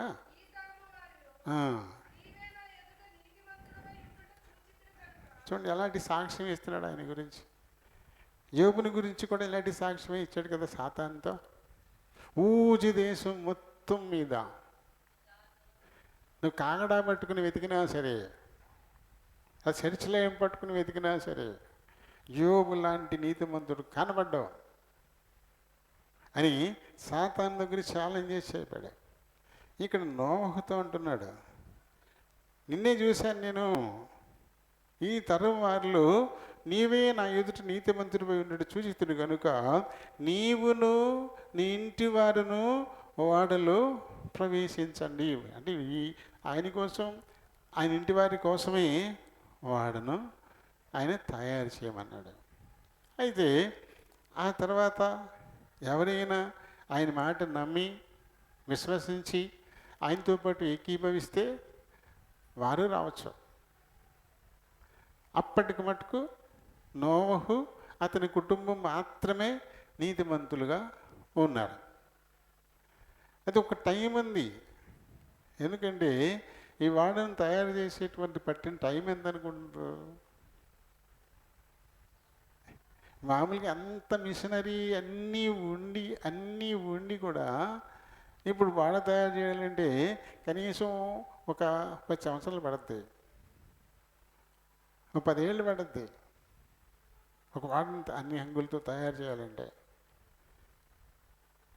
అలాంటిది ఏమీ లేని రోజుల్లో ఎంతకాలం పడుద్ది. పైగా అప్పుడు మనుషులు ఎక్కువ మంది ఉన్నారా? నోవహు అతని 3 కొడుకులే, వాళ్ళే చేయాలి. ఇప్పుడు ఈ వాడలు తయారు చేసేటువంటి చోట వేల మంది పనిచేస్తారు. నేల ఈనట్టు ఉంటారు జనం, ఎక్కడ చూసినా జనమే ఉంటారు. అలా కష్టపడి పని చేస్తేనే సంవత్సరాలు పెట్టేస్తుంది. అలాంటిది ఓ నలుగురు మగాళ్ళు, వాళ్ళకి తాడో బకెటో అందించే ఆడోళ్ళు ఒక నలుగురు, ఈ 8 మందే. వీరి మట్టికే కర్ర చెట్టు కొట్టిన కానించి పగలగొట్టి బద్దలు చేసి మొత్తం వాటన్నిటిని కన్స్ట్రక్షన్ చేసి చూడండి, 120 సంవత్సరాల కాలం పట్టింది. ఈ 120 సంవత్సరాలు పెట్టడంలో దేవుడు లోకాన్ని ఇంకా ప్రేమిస్తూనే ఉన్నాడు. నోవహు తన ఇంటి వారి కోసం వాడగట్టుకుంటున్నప్పుడు వాళ్ళు వీళ్ళు వచ్చి, ఏంటి నోవహు బాబాయ్, ఏంటి నోవహు పెదనాన్న, ఏంటి నోవహు తాత, ఏంటి నోవహు అన్న, ఏంటి ఇక్కడ వాడగడుతున్నావు అని అడుగుతారు. అడిగినప్పుడు నేను ఏదైతే చెప్పానో ఆ మాటలు వారితో చెప్తాడు. అమ్మ బాబోయ్, జలప్రళయంతో లోకాన్ని చంపేయాలనుకుంటున్నాడు దేవుడు. బాబు బాబు, నేను కూడా నీతో ఏకీభవిస్తాను, నేను కూడా వాళ్ళ తయారు చేయడంలో సహాయం చేస్తాను, నన్ను కూడా లోపల అనేస్తావా అని ఎవరైనా రాకపోతారా అని ఆశ. అందుకని ఇంతకాలం పట్టేటువంటి పనిని నోవకి అప్పచెప్పి అంతకాలంగా ఆయన ఓర్చుకుంటూనే ఉన్నాడు. నోవహుతో మాట్లాడినప్పటికీ మొత్తం అందరినీ నాశనం చేయాలని కోరిక కదా అయింది. అది ఇంకెన్నాళ్ళు ఓర్చుకున్నాడు, ఎన్నాళ్ళు ఓర్చుకుంటున్నాడు? 120 సంవత్సరాల పాటు ఆయన ఓర్చుకుంటూనే ఉన్నాడు. ఎవడైనా వస్తాడు నోవహు దగ్గరికి, ఎవడైనా వచ్చి అడుగుతాడు ఏంటి చేస్తున్నామని. ఎందుకంటే ఈయన సముద్ర తీరంలో వాడగట్టట్లేదు, ఈయన ఊరు మధ్యన కడతాడు. మామూలుగా వాడలు సముద్ర తీరంలో కడతారు, సులువుగా జలప్రవేశం చేయించేస్తారు. కానీ ఇక్కడ వాటర్ ఆటోమేటిక్గా వాడ కిందకి వచ్చి లేపాలి. కాబట్టి తీసుకెళ్ళి సముద్రవర్ణం కట్టాల్సిన పని లేదు. తన ఇంటి సమీపంలో ఓ మంచి ప్రదేశం చూసుకుని ఊరు మధ్యలో పని మొదలెట్టాడు. అందరూ వస్తారు, ఏంటి చేస్తున్నారు? కొత్తగా ఇల్లు కడుతున్నారా ఏంటి? నీ కొడుకులు ఏమైనా ఏరు పెట్టేస్తావా? 3 కొడుకులు కదా నీకు, ఆ కోడళ్ళకి పడతలేదా? వేరే పెడతావా? అందుకని ఇంకా కొత్తగా ఇల్లు కడుతున్నావా? ఏదో రకంగా ఈయన వచ్చి ప్రశ్నిస్తారు ఖచ్చితంగా. ఎప్పుడైతే ప్రశ్నిస్తారో అప్పుడు ఈయన సువార్త చెబుతాడు, ఓ మంచి మాట చెబుతాడు. ఏంటంటే, నాకు దేవుడు ఇలా మాట్లాడాడు, లోకం పాపం ఘోరమైపోయిందంట, లోకమంతటిని చంపేయాలనుకుంటున్నాడు ఆయన, జలప్రళయంతో చంపేయాలనుకుంటున్నాడు. అందుకోసం నాకు నా ఇంటి వారి కోసం ఒక వాడ కట్టుకోమన్నాడు. నేను వాడ కడతా ఉన్నాను, నువ్వు కూడా నాతో కలిసి ఈ పనిలో పాలు పొందితే నువ్వు ఈ వాడలోకి రావచ్చు. అందరితో పాటు నువ్వు చచ్చిపోవాల్సిన పని లేదు, దేవుడు ఎప్పుడూ నిజమే చెబుతాడు, ఆయన చెప్పింది ఖచ్చితంగా జరిగి తీరుతుంది. కాబట్టి రండి బాబు, నాతో కొంత సహాయం చేయండి, మీరు కూడా కలవండి, మనం తొందరగా ఈ వాడు మనం కట్టుకుందాం అని చెప్తాడు. ఆహా, లోకమంతా మూలిగిపోతే నువ్వు నీ కొడుకులు నీ కోడళ్ళు మీ ఆవిడ మట్టికే బతుకుతారా? వాళ్ళ కోసం వాడు కట్టుకుంటున్నావా అని హేళన చేసిందే కాకుండా అటు ఇటు పోయి ఉండే రే ఇలా రండి. తాత ఏం చెప్తాడు చూసావా? దేవుడు అంట ఈ భూమి మొత్తాన్ని నీళ్ళతో ముంచేస్తాడంట, ఒక్కడు కూడా బతకడంట. ఇక నువ్వు ఈ తాత కోసమును ఆయన కొడుకుల కోసం ఆయన ఇంటి వాళ్ళ కోసం వాడు కట్టుకోమన్నాడంట అని చెప్తే వాళ్ళందరూ కూడా హేళన చేసేదే, వాళ్ళందరూ పక్కపక్క నవ్వేదే. కాలం గడుస్తూనే ఉంది, అది వెంటనే వచ్చేస్తే వేరు. సంవత్సరాలు గడుస్తున్నాయి, సంవత్సరాలు గడిచే కొద్దీ హేళన చేసేవాళ్ళు ఎక్కువైపోతారు. ఇప్పుడు నాకు పెళ్ళి అవకితం చెప్పావు, ఇదిగో నాకు పెళ్ళి అయింది, నీ కొడుకులు ఉంటారు, కొడుకులు కూడా పెళ్లి చేశాను, ఇప్పటిదాకా రాలేదు, హేళన. అయితే దేవుడు టైం ఇస్తూ ఉంటే అది మనల్ని ప్రేమించి టైం ఇస్తున్నాడు, మనం ఇంకా నమ్ముతామేమో. ఆయన మాట నమ్మి ఆ వాడ కట్టేటువంటి పనిలో మనం కూడా పాలు పొందుతామేమో అని ఆశతోనే ఇలా ఇంకా టైం ఇస్తున్నాడు. కాబట్టి ఈ సమయాన్ని మనం సద్వినియోగం చేసుకోవాలి. మనం కూడా నోవహుతో హాముషం అపేతులతో మనం కూడా కలుద్దాము అని ఒక్కడు కూడా అనుకోవడంలా. అంటే దేవుడిచ్చినటువంటి సమయం ఎలా ఉంది? అది జనులకు వెర్రితనంగా ఉంది. యేసుప్రభు అందుకే చెప్తున్నాడు. అప్పుడు నోవాహు చెప్తే వాళ్ళు విన్నారా? 120 ఏళ్ల కాలం అయినా సువార్త చెబుతానే ఉన్నాడు, విన్నారా? ఇదిలైతే 500 సంవత్సరాల వయసులో మాట్లాడాడని 600 సంవత్సరాల్లో నీళ్ళు వచ్చాయని ఒక 100 సంవత్సరాలు మనకి పీరియడే కనపడద్ది దీనిలో. కానీ బైబిల్ పండితులైతే 120 సంవత్సరాల వరకు అని బైబిల్ పండితులు చెప్తారు. ఇక దేవుడు నోహను పిలిచేటప్పటికి 500 వయసు, జలాలు భూమి మీదకి వచ్చేటప్పటికి 600 సంవత్సరాలు వచ్చినాయి. 600 సంవత్సరాలకి ఆయనే క్యాలెండర్ మనకి ఇప్పుడు ఇక్కడ టైం కొలవడానికి నోవాహు జీవితాన్ని ఇక్కడ పెట్టేశాడు దేవుడు.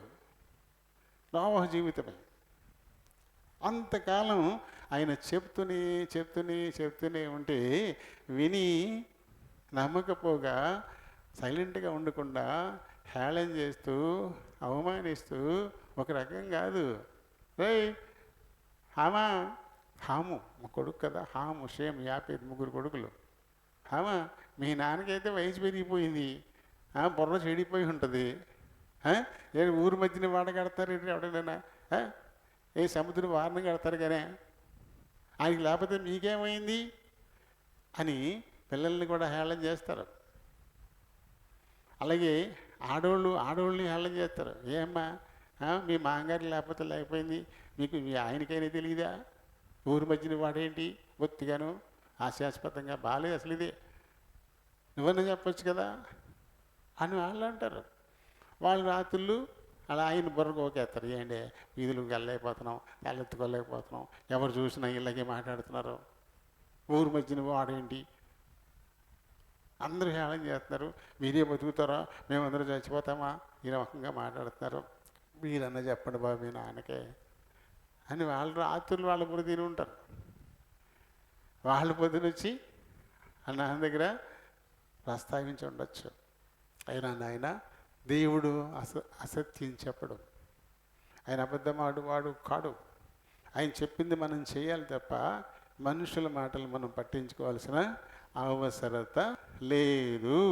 మనం ఈ జల ప్రళయాల నుంచి తప్పించుకుని మనం రక్షింపబడాలి అంటే ఈ పని మనం చేసే తీరాలి. ఈ చేసే క్రమంలో ఎవరు అవమానించినా, ఎవరు హేళన చేసినా, ఎవరు తేలిగ్గా మాట్లాడినా, ఎవరు అపహసించినా దాన్ని మనం పట్టించుకోవాల్సిన పని లేదు. ఎందుకంటే ఆయన అబద్ధం ఆడడానికి ఆయన మనిషా కాదు. కాబట్టి ఆయన చెప్పింది జరిగి తీరుతుంది. మనం నమ్మకం పెట్టుకుని మనల్ని బతికించుకోవడం కోసం ఈ వాడ, మనల్ని మనం రక్షించుకోవడం కోసం ఈ వాడను మనం కట్టాల్సిందే. నోవహు ఎవరు చెప్పినా తన నిర్ణయాన్ని మార్చుకోలేదు. ఎందుకంటే దేవుడు నోవహు భార్యకేమీ చెప్పాల. నోవహు భార్య ఎవరంటే ఈమె తూబాల్ సహోదరి. ఆమె పేరు నయమా, అదే నామా అని కూడా అంటారు. నామా లేదా నయమా అంటారు. తూబాల్ అది కాను 4వ అధ్యాయం 22వ వచనంలో ఆ పేర్లు మనకి కనబడతాయి. అయితే ఆమె నోవహును వివాహం చేసుకుందని ఇక్కడ రాయబడలేదు, కానీ బైబిల్ పండితుల ప్రకారంగా నోవహు భార్య నామా లేకపోతే నయమా. ఆమె కూడా ఆయన మాటకు ఎదురు చెప్పలే. ఎందుకంటే దేవుడు నోహతోనే మాట్లాడాడు. అప్పుడు నయమా లేదు, కొడుకులు హాముషేమి యాపేతులు లేరు, వారి భార్యలు లేరు, 7 లేకుండా ఒక్కడితోటే మాట్లాడాడు. ఈ ఒక్కడు 7 కన్విన్స్ చేయాలా. 7గురిని తనతో పాటు తీసుకెళ్ళాలి. ఇది సాధ్యమేనా? సాధ్యమేనా? వస్తారా మనకు కూడా? వస్తారా? ఎంత కష్టం. అక్కడ సాల్మన్ అనే ఇల్లు ఉండేది కదా, అక్కడ ఉండేది కదా, ఇప్పుడు ఉంది కదా సాల్మన్ అనే ఇల్లు. మేము ఎప్పుడైనా సెలవులకు వచ్చినప్పుడు ఆడికి వెళ్ళామనుకోండి, అక్కడ అది ఎక్కువసేపు మాట్లాడకుండా రాత్రి 9 అయిపోయింది అనుకోండి, అక్కడి నుంచి ఇంటికి రావాలి కదా. ఇలా వస్తే ఈ శ్మశానం ఉందని చెప్పి రూతమ్మ గారు నాకు కూడా వచ్చేది కాదు. ఇలా వెళ్దామనేది. ఎందుకమ్మా ఈ శనిలో నుంచి రోడ్ అంటే వెళ్ళేదానికంటే, ఆ బాబు నేను రాను, ఎందుకంటే అక్కడ శ్మశానం ఉందంట, దెయ్యాలు వచ్చుకుని పట్టుకు పీడిచేత అంట. వింటారా మన మాటలు? మరి దెయ్యాలు నిజంగా పీడించేస్తే నేను చచ్చిపోతే పర్లేదా? ఆవిడ ఒక్కతే బతికుండాలా? ఎలా ఉంటాయి మనుషుల ఆలోచనలు చూడండి. ఆయనతోటే నా బతుకు, మరి ఆయన చేస్తే నేను కూడా చచ్చిపోతాను అని వెళ్ళట్టుకుని వచ్చేయాలి కదా. అబ్బే మీరు వెళ్తే వెళ్ళండి అటు, నేను రాను, నేను ఇలాగే వస్తాను, అక్కడ శ్మశానం ఉంది బాబోయ్. కన్వీన్స్ కారు. ఎందుకంటే నిజంగా ప్రమాదం ఏముంటే వెళ్ళేవాడు పోతాడు కదా. ప్రమాదం లేదు కాబట్టే వెళ్తున్నాడు. కన్వీన్స్ అవ్వాలి కదా. మరి నిజంగా నోవహు ఎంతగా వారిని కన్విన్స్ చేసి ఉంటాడు. ఎంత భారమైన పని. 3 కొడుకులు చెయ్యాలి కదా, కోడళ్ళు వాళ్ళ సాయం వాళ్ళు చేయాలి. పొద్దున్న లేకడం కొద్ది వండుకోవడం తినేయడం పని మొదలెట్టేయడమే. వాళ్ళు ఏది కొడతా ఉంటే వీళ్ళు మోసుకొచ్చే పని. మొత్తం 8 మంది చేశారు. ఆ ఇంటిల్లు బాది చేశారు. ఎంత పెద్ద వాడును కట్టేశారు. అంటే ఎంతగా కన్విన్స్ చేశాడు. కాబట్టి దేవుని వాక్కు వినిన తర్వాత దాని యందు మనం ఎప్పుడైతే విశ్వాసం ఉంచుతామో, విశ్వాసానికి గండి కొట్టడానికి ఎప్పుడూ ఉంటారు మనుషులు. ఇప్పుడు దేవుని మందిరానికి వచ్చేవాళ్ళని హేళన చేసేవాళ్ళు ఉంటారుగా, ఉంటారు. హేళన చేసేవాళ్ళు ఉంటారు. మీరు మట్టుకి రక్షింపబడిపోతారా, మేమందరం నరకానికి వెళ్ళిపోతామా, ఇలాంటి మాటలు మాట్లాడుతుంటారు కదా. ఇవన్నీ ఎందుకు వచ్చిన కూడా వీళ్ళతో అనిపించుకోవడం అని చెప్పేసి కొంతమంది డ్రాప్ అయిపోతారు. కొంతమంది రహస్య విశ్వాసులుగా ఉండిపోతారు. ఇంట్లోనే ఉండిపోతారు, బయట రారు. రహస్య విశ్వాసులు అన్నమాట. మా ఇంటికి రండి, ఒకసారి రండి, కానీ నువ్వు మా ఇంటికి వచ్చినట్టు మళ్ళీ ఎక్కడ చెప్పకుండా ఇలా అనేవాళ్ళు కూడా ఉన్నారు. ఒకసారి మా ఇంటికి రండి, తర్వాత ఉంటే వాళ్ళ ఇంటికి మనం వెళ్ళినట్టు ఎవరికి చెప్పకూడదంట. మరి ఇంకెందుకు అలా రమ్మన్నారులేండి ఒకళ్ళు నన్ను, నేను వెళ్ళా. మా ఇంటికి రండి, నేను మా ఇంటికి వచ్చినట్టు మళ్ళీ ఎవరికి చెప్పకండి, రహస్యం అంట. అంటే వాళ్ళ ఇంట్లోకి వెళ్ళిన తర్వాత కూడా నోరు మూసుకుని మాట్లాడాలి నేను. మరి మాట వినపడిపోద్దుగా ఇంటి పక్క వాళ్ళకి, ఆ పక్క వాళ్ళకి ఈ పక్కలకి మాటలు వినపడిపోవా?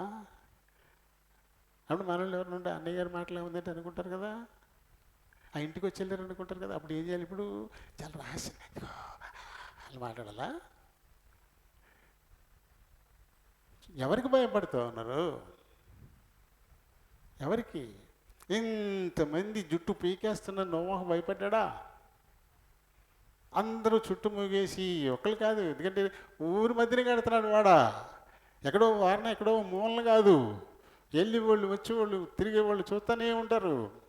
వాళ్ళందరూ ఒకరి తర్వాత ఒకటి మాట్లాడుతూనే ఉంటారు,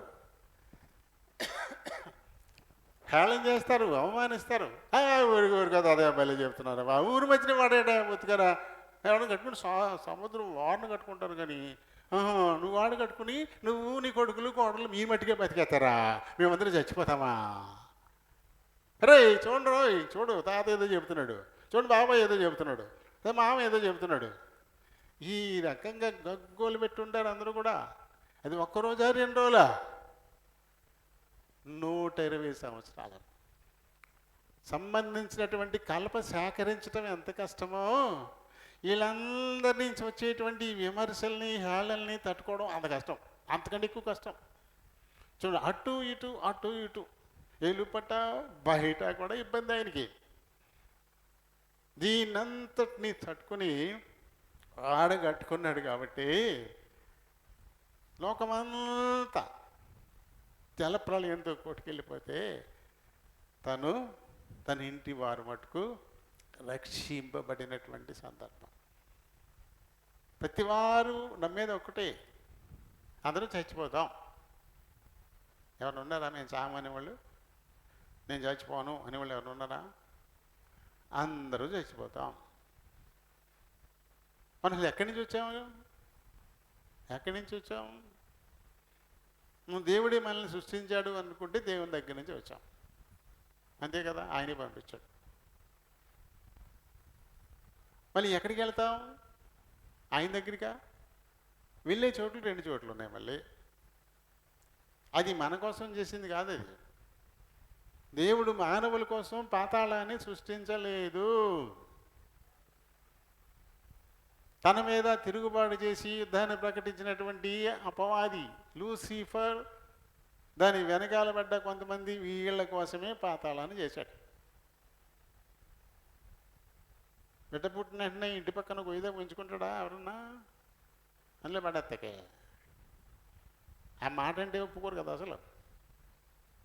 అలాంటిది తన బిడ్డల కోసం పాతాళాన్ని ఆయన సృష్టిస్తాడా? పాతాళం ఆయన బిడ్డల కోసం చేయలే, అపవాదికిని తన దూతలకు చేశాడు. అయితే ఈ అపవాది ఏం చేస్తుంది? పెద్ద ఆయన్ని మనం ఎలా గెలవలేకపోయాం, ఆయన మీదకి యుద్ధానికి వెళ్తే మనం ఓడిపోవడం తప్ప ఏం ఉండదు. అయితే బాధ పెట్టడానికి వేరే మార్గాలు ఉన్నాయి. ఎందుకంటే ఏ బిడ్డలు పాడైపోయినా ఆ తండ్రి బహుగా దుఃఖిస్తాడు. కాబట్టి ఈయన ఎంతగానో ప్రేమించే బిడ్డల్ని నేను చెడగొట్టేస్తా. అప్పుడు ఆయన దుఃఖిస్తాడు, ఆయన బాధపడతాడు. ఈ రకంగా దేవుని మీద నేను కక్ష తీర్చుకుంటానని చెప్పేసి కంగనం కట్టుకొని అవుతాను. అందుకని ఆయన పిల్లల్ని దారి తప్పించి తనతో పాటు పాతాళానికి తీసుకుపోయేందుకు నిరంతరము వాడు ప్రయత్నం చేస్తూనే ఉంటాడు. అందుకని చెప్పాడు, ఎప్పటికి అంతకంతా చెప్పాడు. పేతురు గారు కూడా చెప్పారు. వాళ్ళు చెప్పారు కదా, సాతానుడు నిజంగా సమయం కొంచెం ఏముందని చెప్పేసి అని ప్రకటనలో మనం చదువుతాం. ఎవరిని మింగేదనా అని చెప్పేసి గర్జన చెవులు వెతుకుతూ తిరుగుతున్నాడని పేతురు గారు చెప్తాడు.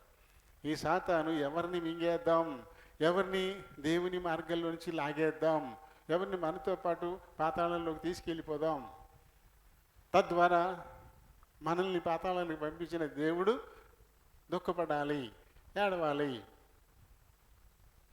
వాడి పనే అది.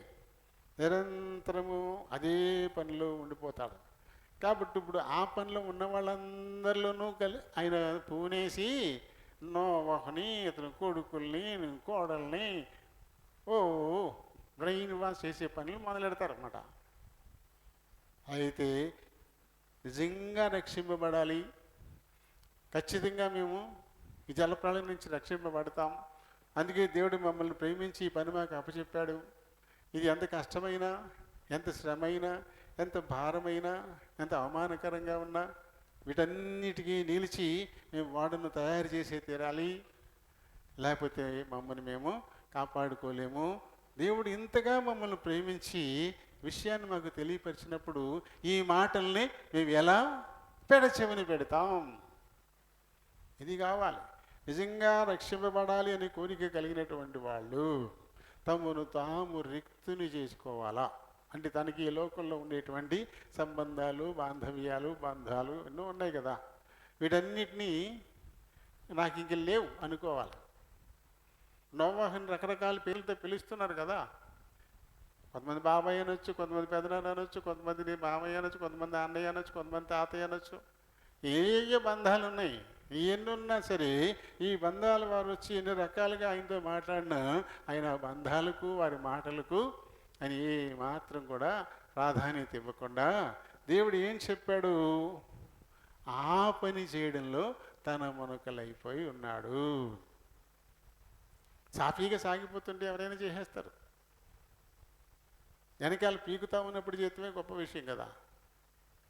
నువ్వు చదవలేవు, నువ్వు చదవలేవు, నీకు మార్కులు రావు అని వెనకాల పీకుతున్నారనుకోండి, అప్పుడు దాన్ని తట్టుకుని 100కి 95, 98 సంపాదించుకున్న వాళ్ళు కదా వీరులు, వాళ్ళు కదా గొప్పవాళ్ళు. అంతేగాని ఏంది సాఫీగా సాగిపోతుంటే మార్కులు పెద్ద ఏముంది, వెనకాల లేదు లేదు లేదు లేదు అందరూ అని చెప్పేసి అన్నప్పుడు అప్పుడు కూడా నిలబడి గెలిచే వాళ్ళు ఎవరు ఉంటారు? వాళ్ళే వీరులు. కాబట్టి నోవహు మామూలు వీరుడు కాదు, మామూలుడు కాదు. అతని కొడుకులు కూడా. ఎందుకంటే వీరిలో నుంచే లోకం వచ్చింది, వీరిలో నుంచే అబ్రహాం వచ్చాడు, వీరిలో నుంచే కనానీయులందరూ ఎబిసీలు అందరూ వచ్చారు. మొత్తం అందరూ వీరిలో నుంచి వచ్చిన వాళ్ళే.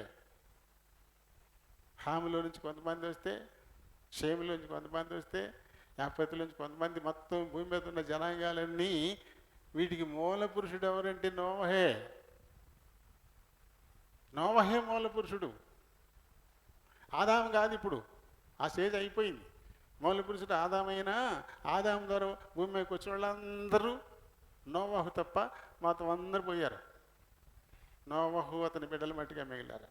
కాబట్టి తర్వాత వచ్చేటువంటి ఈ జనరేషన్ అంతా నోవహు సంతానమే. చూడు ఎంత ఆధిక్యత, ఎంత గొప్ప విషయం అది. ఆదాము దేవుని మాట వినలా,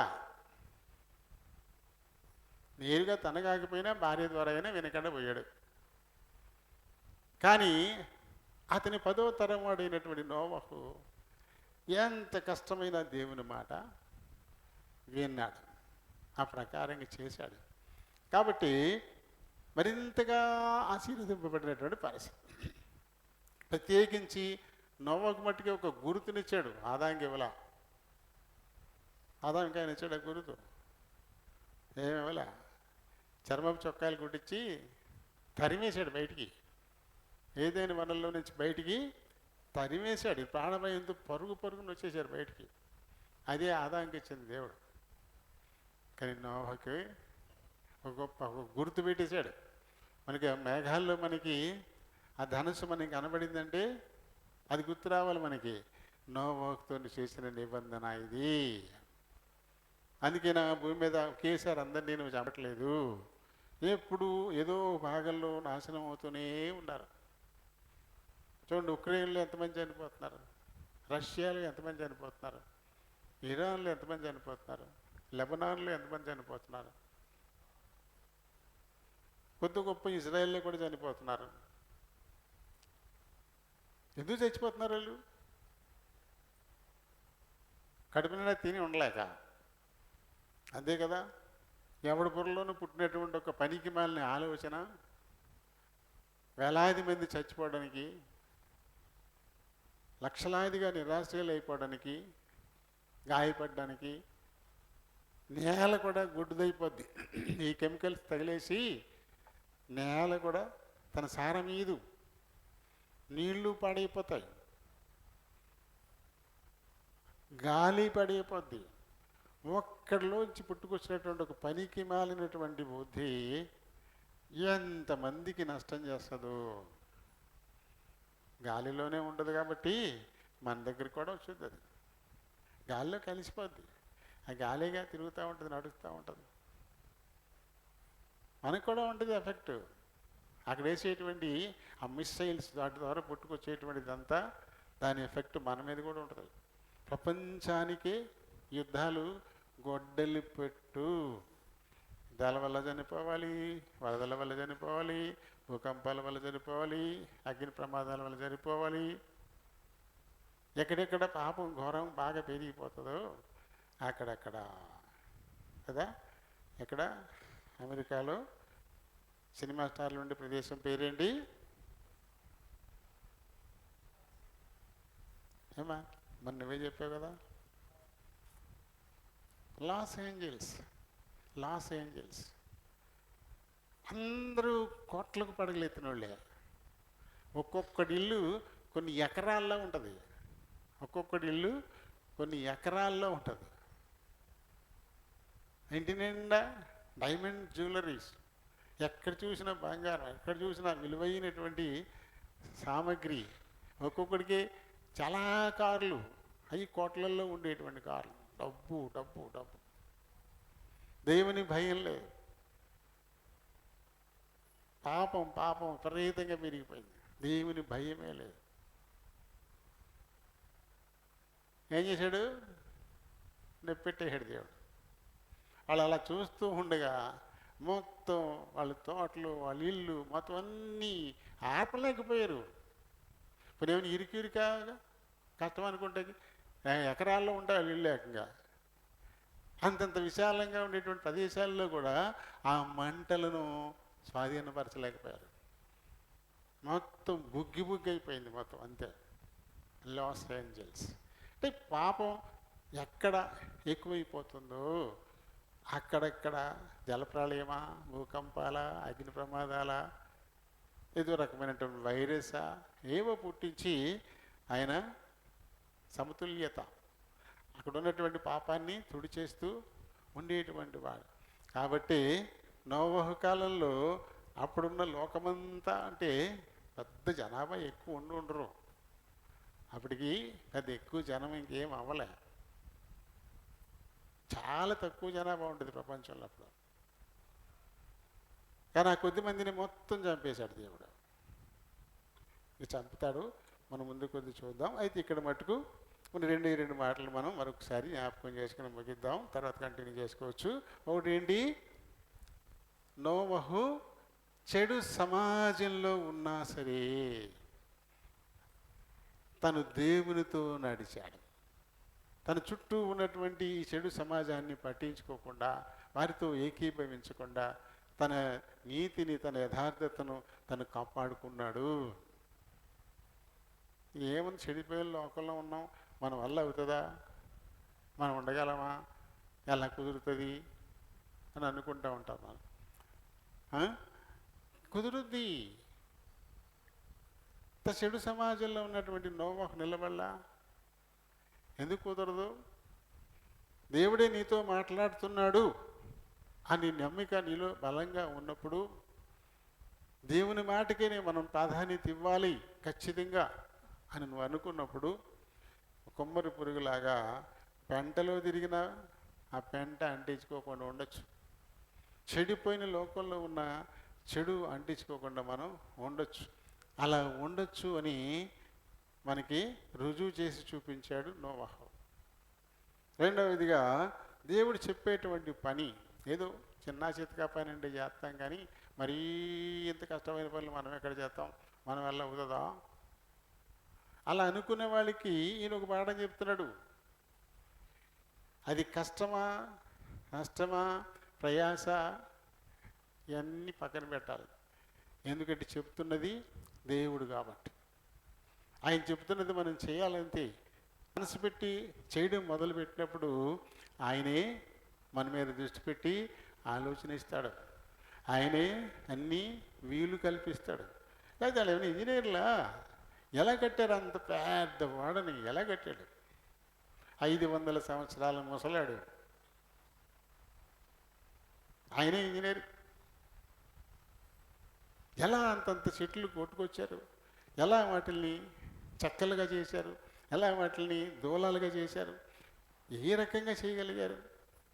ఆ తర్వాత ఆయన కూర్చున్న తర్వాత లోపలికి మళ్ళీ ఎక్కడ వాటర్ వెళ్ళకూడదు. అలా వెళ్ళకుండా మళ్ళీ మరి ఎన్ని వేల కిలోమీటర్ల డొక్కతాడు పేనేరో తెలియదు. ఏం చేస్తారంటే చెక్కకి మధ్యన డొక్కతాడు కొడతారు, డొక్కతాడు దిగేస్తారు. ఆ గాలిలోకి చెక్క పెట్టినప్పుడు ఖచ్చితంగా కొంచెం ఖాళీ వచ్చింది, అందులో నీళ్ళు వెళ్ళిపోతాయి.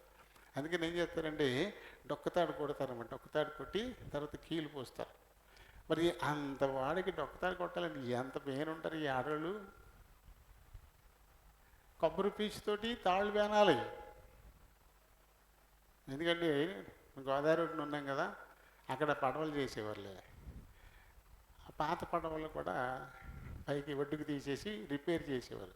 అది రిపేర్ చేసినప్పుడు ఇలాగే తాడు కొట్టేవారు. ఆ తాడు కొట్టి కీలు రాస్తా ఉండేవారు, చూశాను నేను, అందుకు చెప్తున్నా. మరి వాడికి అలాగే మరి ఒక తాడు కొట్టాలా? అది ఎన్ని కిలోమీటర్ల తాడు మేనాలంట, అంత పెద్ద వాడ చెక్కకి బారిని కొట్టాల్సిందే, చెక్కకి ఖచ్చితంగా కొట్టాలి. 4 అంతస్తులు ఎత్తు వెను చెక్కలు పడతాయి, ప్రతి జాయింట్ దాంతో కొట్టాలి. ఎంత కష్టం. మనం ఏదో సింపుల్గా చదివేసుకుంటాం, నోవాహు వాడు చేసుకోమంటే వాడు చేసేసుకున్నాడు, అంతే అయిపోయింది. మనకి వాడ చేయడం ఎంత కష్టమో తెలుసుకున్నప్పుడు అప్పుడు నోవాహుకు అతని కుమారుల కుటుంబం యొక్క విశ్వాసం ఎంత గొప్పది. ఆ విశ్వాసమే అంత ప్రయాసకు వారిని ప్రేరేపించింది, బలపరిచింది, ఊతమిచ్చింది. ఎంతమంది ఎన్ని రకాలుగా మాట్లాడుకున్నా వేటిని పట్టించుకోకుండా అయ్యో పక్కన వింటూ వదిలేసుకుంటూ వారి పని వాళ్ళు చేసుకున్నారు. కాబట్టి నిజంగా మనం రక్షింపబడాలి అనుకుంటే మనము చేయాల్సింది ఇదే. ప్రభు చెప్పినవి కష్టంగా అనిపించవచ్చు, అయినా సరే అది చేయడానికి మనం పూనుకోవాలి. అప్పుడు దేవుడే మనకి ఆయన సహాయ సహకారాలు మనకి అందిస్తాడు. ఆ పనికి పూనుకోవడం వరకే, ఎందుకంటే విశ్వాసమునకు కర్త ఆయనే, దాన్ని కొనసాగించేవాడు కూడా ఆయనే. కాబట్టి నువ్వు ధైర్యంతో ఆ పనికి మనం పూనుకున్నప్పుడు దేవుడే సహాయం చేస్తాడు, దేవుడే అందిస్తాడు. మనం బుధవారమే పెయింటింగ్ బుధవారం మొదలెట్టాము, నిన్నటికి లోపల పక్క అంతా చేసేసారు, పైన అది చేశారు. అవి కొంచెం ఎత్తి చేసేసారు. మీరు తల్లెడతారని పట్టి ఇవ్వమన్నాను. గ్రీన్ పట్టి లేదు కదా ఇది వరకు, తల తగులుతుంది మాసిపోతుందని తెల్ల దాని మీద పట్టి ఏమంటే తలనెత్తి మీద వేశారు కిరీటం వల్ల, తల పైన వచ్చేసింది. అది ఇప్పుడు ఏం చేయాలంటే అలాంటి పట్టి ఇంకా దించాలి కదకే, ఇంకో పట్టి వేయాలి, అప్పుడు కానీ ఉపయోగపడుతుంది. అలా వేసారు పట్టి. అలా అక్కడ అక్కడే లేదు, అక్కడ దాకుండే సరిపోయింది. నేను ఇలా రాలేదు, ఈ లోపల వేసేసారు. ఇవాళ సెలవు, మరి రేపటి నుంచి బయట మొదలు కింద మందిరం కూడా వేసేస్తున్నారు. మొత్తం కంప్లీట్గా చేయాలి కదా. మనం బుధవారం మొదలు పెట్టామన్నమాట. ఇలా పని మొదలెడితే చాలు, అదే ఆటోమేటిక్గా ఇవన్నీ ఒకటి తీసుకోవడం వేసుకోవడం మళ్ళీ ఎక్కేసినాయి మొత్తం అన్నీ కూడా, అన్నీ ఎక్కేసినాయి. నేను పిల్లలు వచ్చారు, పాప పిల్లలు జానయ్యలు కలిసి మొత్తం మళ్ళీ అన్నీ పెట్టి తుడిచారు. వాళ్ళిద్దరూ వచ్చారు. పని అంటూ మొదలు పెడితేనే కదా దారి మనం మొదలెట్టాలి. అది బాబోయ్ అమ్మోయ్ ఇలాంటి మాటలు మన నోటి వెంట రాకూడదు. నువ్వు ఎంత చేయగలుగుతావు అంత చేయడానికి నువ్వు ప్రారంభించేయి. దేవుడే దాన్ని బలపరిచి వీలు కల్పించి కొనసాగించి ముందుకు తీసుకెళ్తాడు. అంతేగాని ముందుగానే అయ్యో ఓయ్ అలాగా అంతిదా అయితే ఎలాగా అంటే నువ్వు ఇంకెలాగే ఉంటావు, ముందుకు ఎక్కడికి వెళ్తావు? ఎక్కడికి ముందుకెళ్ళావు కదా. కాబట్టి చేసేదే మనం కాదు, చేయించేవాడు ఉన్నాడు. ఆయనకి మనం అప్పచెప్పేసుకుని ముందుకు వెళ్తే అన్ని వీలు కల్పించి ముందుండి నడిపిస్తూ దారి చూపించి సహకరించేటువంటి మన దేవుడు. అలాగే రక్షణ విషయంలో మనం అలానే ఉండాలి. ఎవరెవరు ఎలాంటి మాటలు మాట్లాడినా, హేళన చేసినా, నిరుత్సాహపరిచినా వాటి వేటిని పట్టించుకోవాల్సిన పని లేదు. ఎప్పుడొస్తుందో తీర్పు, ఆ దినాన ఎవరి ఫలం వారికి దొరుకుతుంది. దేవుడి మాటల్ని దీవించునుగాక.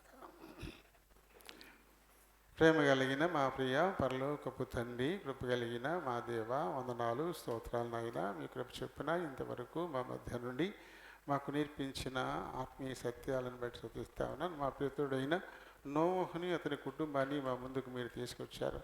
నేను నోవహు కాలంలో భూమి మీద ఉన్నటువంటి జనం వారి యొక్క పాపం ఘోరమైపోయి వారందరినీ మీరు నాశనం చేసేయాలని ఆలోచన చేసి నీతిమంతుడిగా ఉన్నటువంటి నోవహు ద్వారా మళ్ళీ ఆ తదుపరి లోకాన్ని సృష్టించడం కోసం మీరు ఆలోచన చేసి నోవహుతో మీరు మాట్లాడి చాలా భారమైన పని ఆయన మీద పెట్టారు. అయినా సరే ఆయన మీ మాట చొప్పున అంత భారమైన పనిని పూనుకుని ముగించిన వాడిగా నోవహు కనబడతా ఉన్నాడు. కాబట్టి జలప్రళయం వచ్చిన అందరూ నాశనం అయిపోయినా తన కుటుంబం మాత్రం రక్షింపబడ్డారు. అలాగే ఈ లోకంలో మేము కూడా ఆయన రక్షణ కోసం మేము ప్రయాసపడుతున్నప్పుడు అన్యులు రకరకాల మాటలు మాట్లాడి మమ్మల్ని నిరుత్సాహపరచవచ్చు, హేళన చేయొచ్చు. అయినా వాటిని వేటిని మేము పట్టించుకోకుండా ఆయన ఇక్కడ మీరు మాట్లాడుతున్నది జీవము గల దేవుడు మీరని ఎరిగి మీ మాటకి ప్రాధాన్యత ఇస్తూ దాన్ని మేము ముందుకు వెళ్ళడానికి సహాయం చేయమని కోరుతున్నాను. ఎప్పుడైతే మా ప్రియులు ఆరాధించబోతున్నారు, మీరు ఆత్మ ఉన్నారు కనుక ఆత్మతో సత్యముతో ఆరాధించలాగా సహాయం చేయమని మా ప్రభువుని మా రక్షకుడునైన యేసునామములో ఈ మనవులు సమర్పిస్తూ ఉన్నాను మా పరమ తండ్రి. ఆమేన్. ఎఫెసీ 4:14-15 అందువలన మనం ఇక మీదట పసిపిల్లలమై ఉండి మనుషుల మాయోపాయముల చేత వంచనతోనూ తప్పు మార్గమునకు లాగు కుయుక్తితోనూ గాలికి కొట్టుకొని పోవునట్లు కల్పింపబడిన ప్రతి ఉపదేశమునకు ఇటు అటు కొట్టుకొని పోవుచు అలల చేత ఎగురగొట్టబడిన వారమైనట్లుండక ప్రేమ కలిగి సత్యము చెప్పుచు క్రీస్తు వలె ఉండుటకు మనం అన్ని విషయములలో ఎదుగుదము. దేవుని పరిశుద్ధ వాక్యం వెనుకలో దీవించునుగాక. ఆమేన్. కృపా కనికరాలు కలిగిన మా దేవ వందనాలు స్తోత్రాలు. మరొకసారి మీ కృపాసనకు వస్తున్నాం. మా వెనుకల్లోనికి తేబడిన లేఖనాన్ని దీవించండి. ఈ లేఖనాన్ని బట్టి దేవుని మా బలహీన ప్రభావ మాట్లాడడానికి నిలబడబోతుండగా నన్ను మరుగు చేయండి. మీరే మాట్లాడుకుని మహిమ తెచ్చుకోండి. చేర్చబడిన మా ప్రియులందరిని బట్టి వందనాలు స్తోత్రాలు నాయన. ఈ కొద్ది సమయం తమ హృదయాలు చెవులు ఈ పరలోకపు గౌని వైపు కేంద్రీకరించలాగా సహాయం చేయమని కోరుతున్నాను. ఆయన మరి ఈ మధ్యాహ్న కాల సమయంలో మా ప్రియ సహోదరుని ప్రియ కుమారుడు నూకాలి గారిని కూడా మీరు మాతో పాటు ఉంచినందుకై మీకే కృతజ్ఞతాస్తుతులు చెల్లించుకుంటూ మా ప్రభువుని మా రక్షకుడు యేసునామములో ఈ మనవులు సమర్పిస్తున్నాను మా పరమ తండ్రి. ఆమేన్. Praise the lord.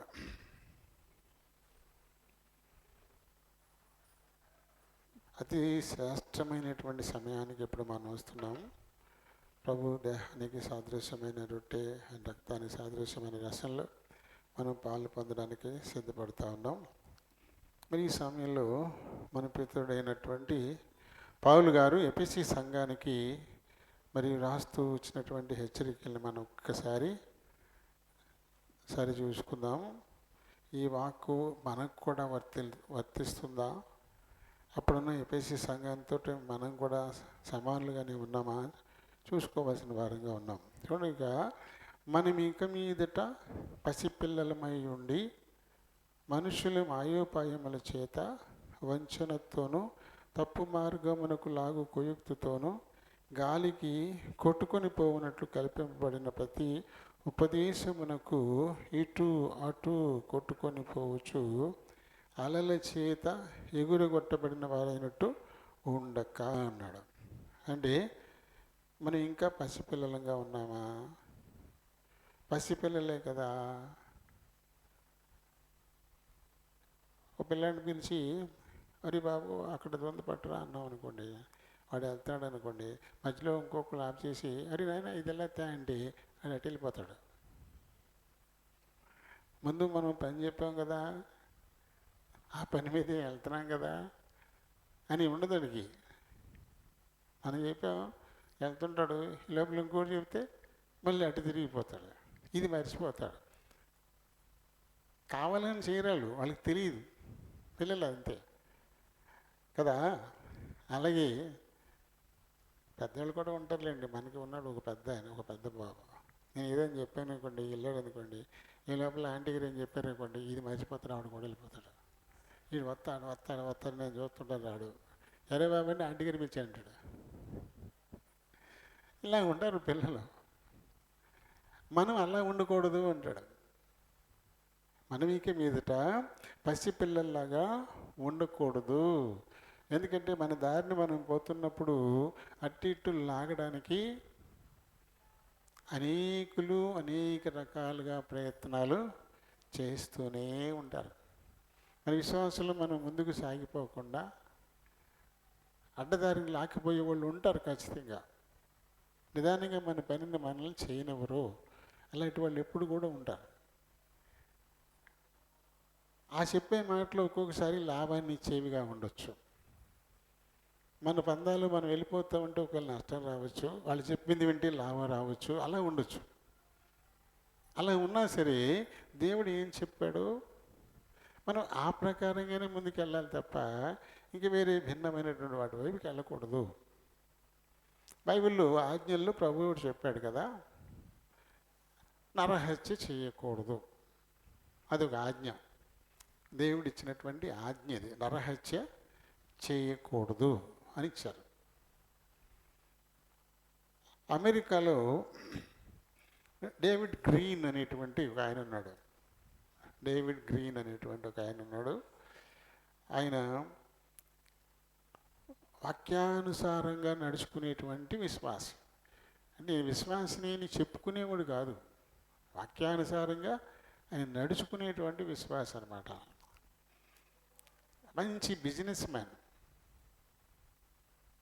అతను పెట్టినటువంటివి ఇప్పుడు మనకి డీమార్ట్, రిలయన్స్ ట్రెండ్స్ ఇలాంటివి ఉన్నాయి కదా, ఆ మాదిరిగానే అతను పెట్టినటువంటి షాపింగ్ మాల్స్ హాబీ లాబీ అని పిలుస్తారు వాటిని. Hobby lobby. అమెరికాలో ఉన్న 29 రాష్ట్రాల్లో ఉన్నాయి అతని షాపింగ్ మాల్స్. 29 రాష్ట్రాల్లో ఉన్నాయి. మన భీమవరంలో ఉన్న డీమార్ట్లు 4-5 కలిపితే కూడా అతని షాప్ అంత ఉండదన్నమాట. అదొక ప్రపంచం, అక్కడ దొరకందంటూ ఉండదు. ప్రతిరోజు కోట్లల్లో వ్యాపారం. అమెరికాలో స్వేచ్ఛ ఉంటుంది పిల్లలకి. మగ పిల్లలు, ఆడపిల్లలకు టీనేజ్ వచ్చేసరికల్లా జట్లు కట్టేస్తారు, డేటింగ్ పెట్టేసుకుంటారు, వాళ్ళు తిరిగేస్తారు. తిరిగేసేసి చేయకూడదు పనులు చేసేసి ఆడపిల్లలు కడుపులు తెచ్చేసుకుంటారు.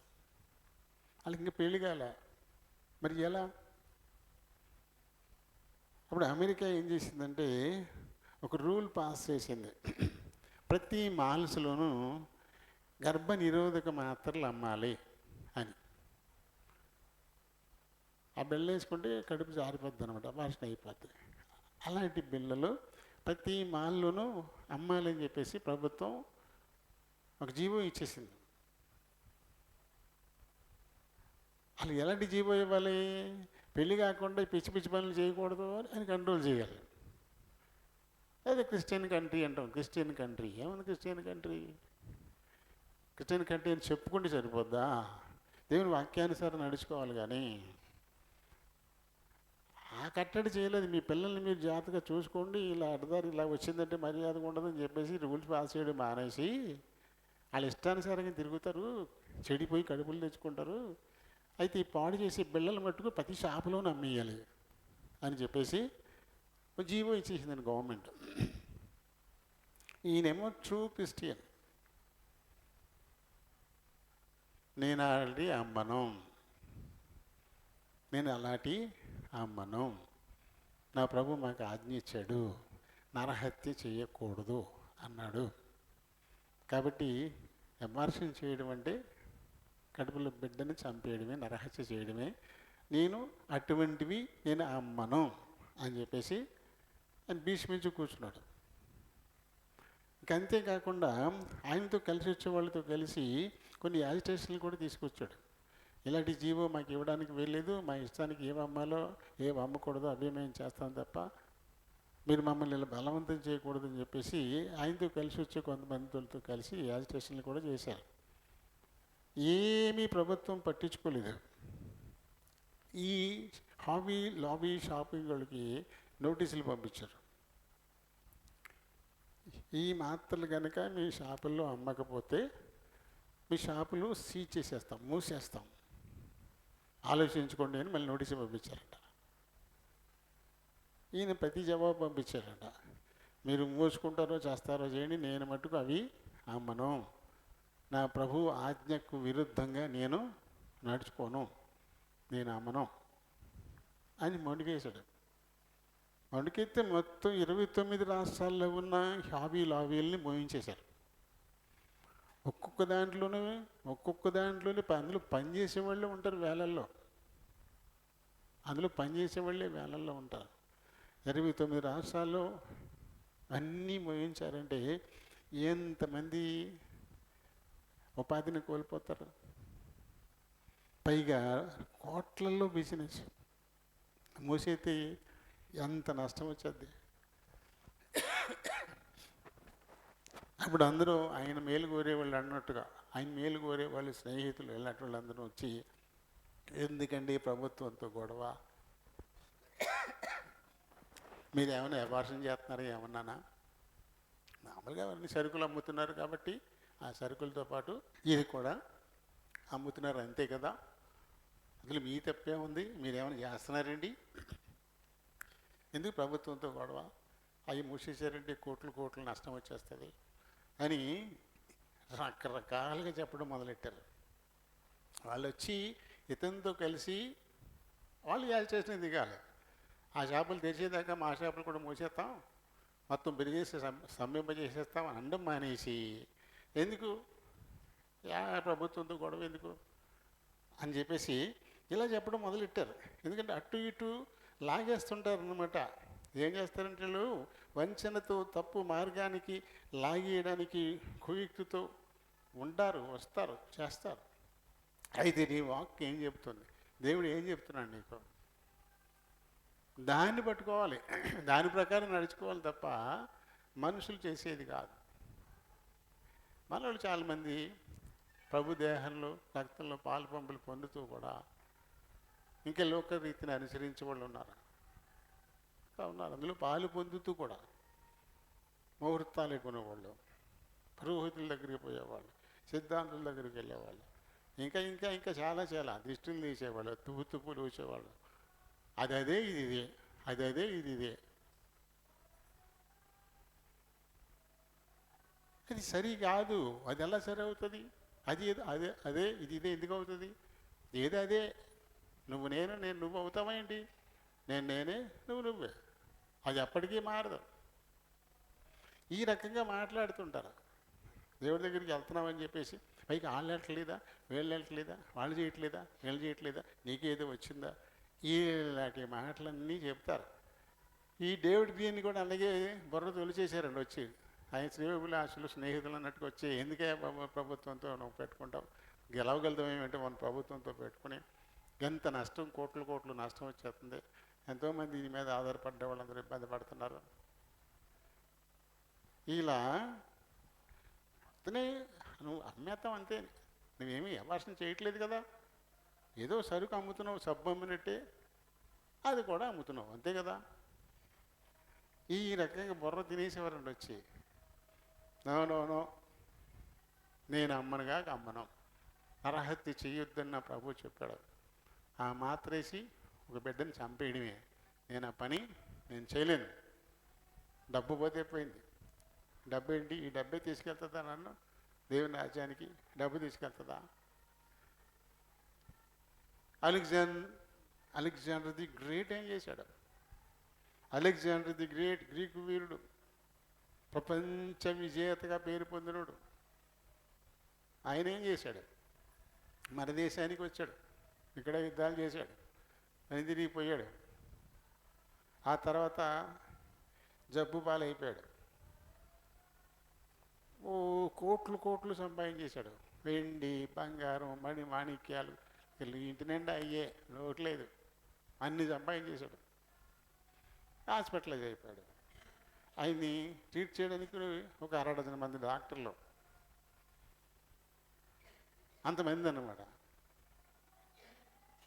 ఇంకా ఆయన చావు తెలిసిపోయింది, ఇక చచ్చిపోతాను అనుకున్నాడు. ఇక ముందు ఆయన ఒక విల్లు రాసినట్టుగా రాశాడంట, నేను చనిపోయిన తర్వాత మీరు చేయాల్సింది, నేను చనిపోయిన తర్వాత మీరు చేయాల్సింది ఇది. ఏం చేయాలండి, నాకు ఎవరైతే ట్రీట్మెంట్ చేశారో నా పాడి ఈ డాక్టర్లే మొయ్యాలన్నా అంట. నాకు ఎవరైతే ఇన్ని రోజులుగా ట్రీట్మెంట్ చేస్తున్నారో ఈ ట్రీట్మెంట్ చేసిన డాక్టర్లే నా పెట్టి మొయ్యాలి అన్నా అంట. ఎందుకంటే ఇంతమంది డాక్టర్లు ట్రీట్ చేసినా అలెగ్జాండర్ని బ్రతికించలేకపోయారు, కాబట్టి మరణం తథ్యం. అందరికీ ఒక మెసేజ్ అనమాట. ఆ తర్వాత ఆ పెట్టికి నా చేతులుండి ఇక్కడ బెజ్జాలు పెట్టండి, ఆ చేతులు రెండు బయట పెట్టండి, అవి తెరిచి ఉంచేలా పెట్టండి, ఎందుకని బీసిపోయిన తర్వాత ముయ్యమన్నా మూస్తే బీసిపోయి తెరవు, అందుకని ఇలా పెట్టి ఖాళీ అవి పెట్టండి. ఆ రకంగా నన్ను ఊరేగించి తీసుకెళ్ళాలి అని చెప్పేసి. ఇదిగో ప్రపంచాన్ని జయించిన అలెగ్జాండరు చూడు ఏమైపోయాడో, ఈయన టామ్ చేసుకుంటూ తీసుకెళ్ళాలి నన్ను అని రాయించాడట ముందే. ఎందుకంటే ఇంత సంపాదించినటువంటి అలెగ్జాండరు ఒట్టి చేతులతో మట్టికి వెళ్ళిపోతున్నాడు. ఏంది డబ్బు డబ్బు డబ్బు డబ్బు అలా చేశాడండి ఆయన. కాబట్టి డబ్బు కాదు ఇక్కడ ముఖ్యం, దేవుని వాక్కు. దాన్ని అనుసరించి నడుచుకోవడంలో డబ్బు నష్టం వచ్చినా సరే పోయింది. నేను మటుకు నా దేవుని ఆజ్ఞకు విరుద్ధంగా నడుచుకోను. ఆయన తండ్రి పాస్టరు, ఆయన సహోదరులు ఐదుగురు పాస్టర్లు అని అంటారు. చూడండి ఎంతటి విశ్వాసము. 29 రాష్ట్రాల్లోని మాల్స్ అన్ని మూసేశారంటే రోజుకి ఎన్ని కోట్లు నష్టం. వీళ్ళు నిర్ణయించుకున్నారు, సుప్రీంకోర్టులో వేద్దాం, ప్రార్థన చేద్దాం. సుప్రీంకోర్టులో వేసి మనం ప్రార్థన చేద్దాం, అందరం కూడా ఉపవసించి ప్రార్థన చేద్దాం, దేవుడే ఖచ్చితంగా దారి చూపిస్తాడు అని చెప్పి సుప్రీంకోర్టులో కేసేసి వెళ్ళి మటుకు ఉపవాసం ఉండి ప్రార్థన చేస్తుండేవారంట. ఎన్నో ఉపవాదాలు చాలామంది ఉంటారు కదా, పేరు మోసిన లాగిళ్ళందరూ వచ్చేసి అబద్ధాన్ని నిజం చేయడానికి, నిజాన్ని నిజంగా చెప్పడానికి ఉండరు. అబద్ధాన్ని నిజం చేయడానికి, లేదా నిజాన్ని అబద్ధంగా చెప్పడానికి కోట్లు కోట్లు కోట్లు. ఇదిగో ఢిల్లీ నుంచి మనకు వస్తారంట ఒక ఆయన ఒక గంట మాట్లాడితే 1,00,000 అంట ఆయనకి. ఒక గంటలు అటెండ్ అయితే ₹1,00,000 అండి ఫీజు ఆయనకి. ఢిల్లీ నుంచి విమానం ఖర్చులు, మళ్ళీ ఢిల్లీ నుంచి విమానంలో తీసుకురావాలి, ఇక్కడేమో పెద్ద హోటల్లో పెట్టాలి, మళ్ళీ తర్వాత మళ్ళీ విమానంలో తీసుకెళ్ళాలి. ఆయన ఫీజు మట్టుకు ఆయనకి ఇచ్చేయాలి. ఒక 5 గంటలు ఉన్నాడు అనుకోండి, 5 లక్షలు ఇచ్చేయాలి. గంటకు 1,00,000 అండి. ఏం వాదిస్తారు వీళ్ళు? చల్లండి.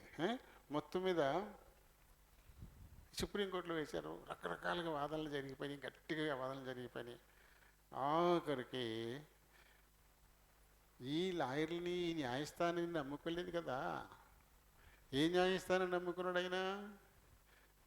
నాయన నువ్వే చెప్పావు, నీ దృష్టికి న్యాయమైనది నేను చేయాలి, నీ ఆజ్ఞల్ని కట్టడల్ని నేను అనుసరించి నడుచుకోవాలి.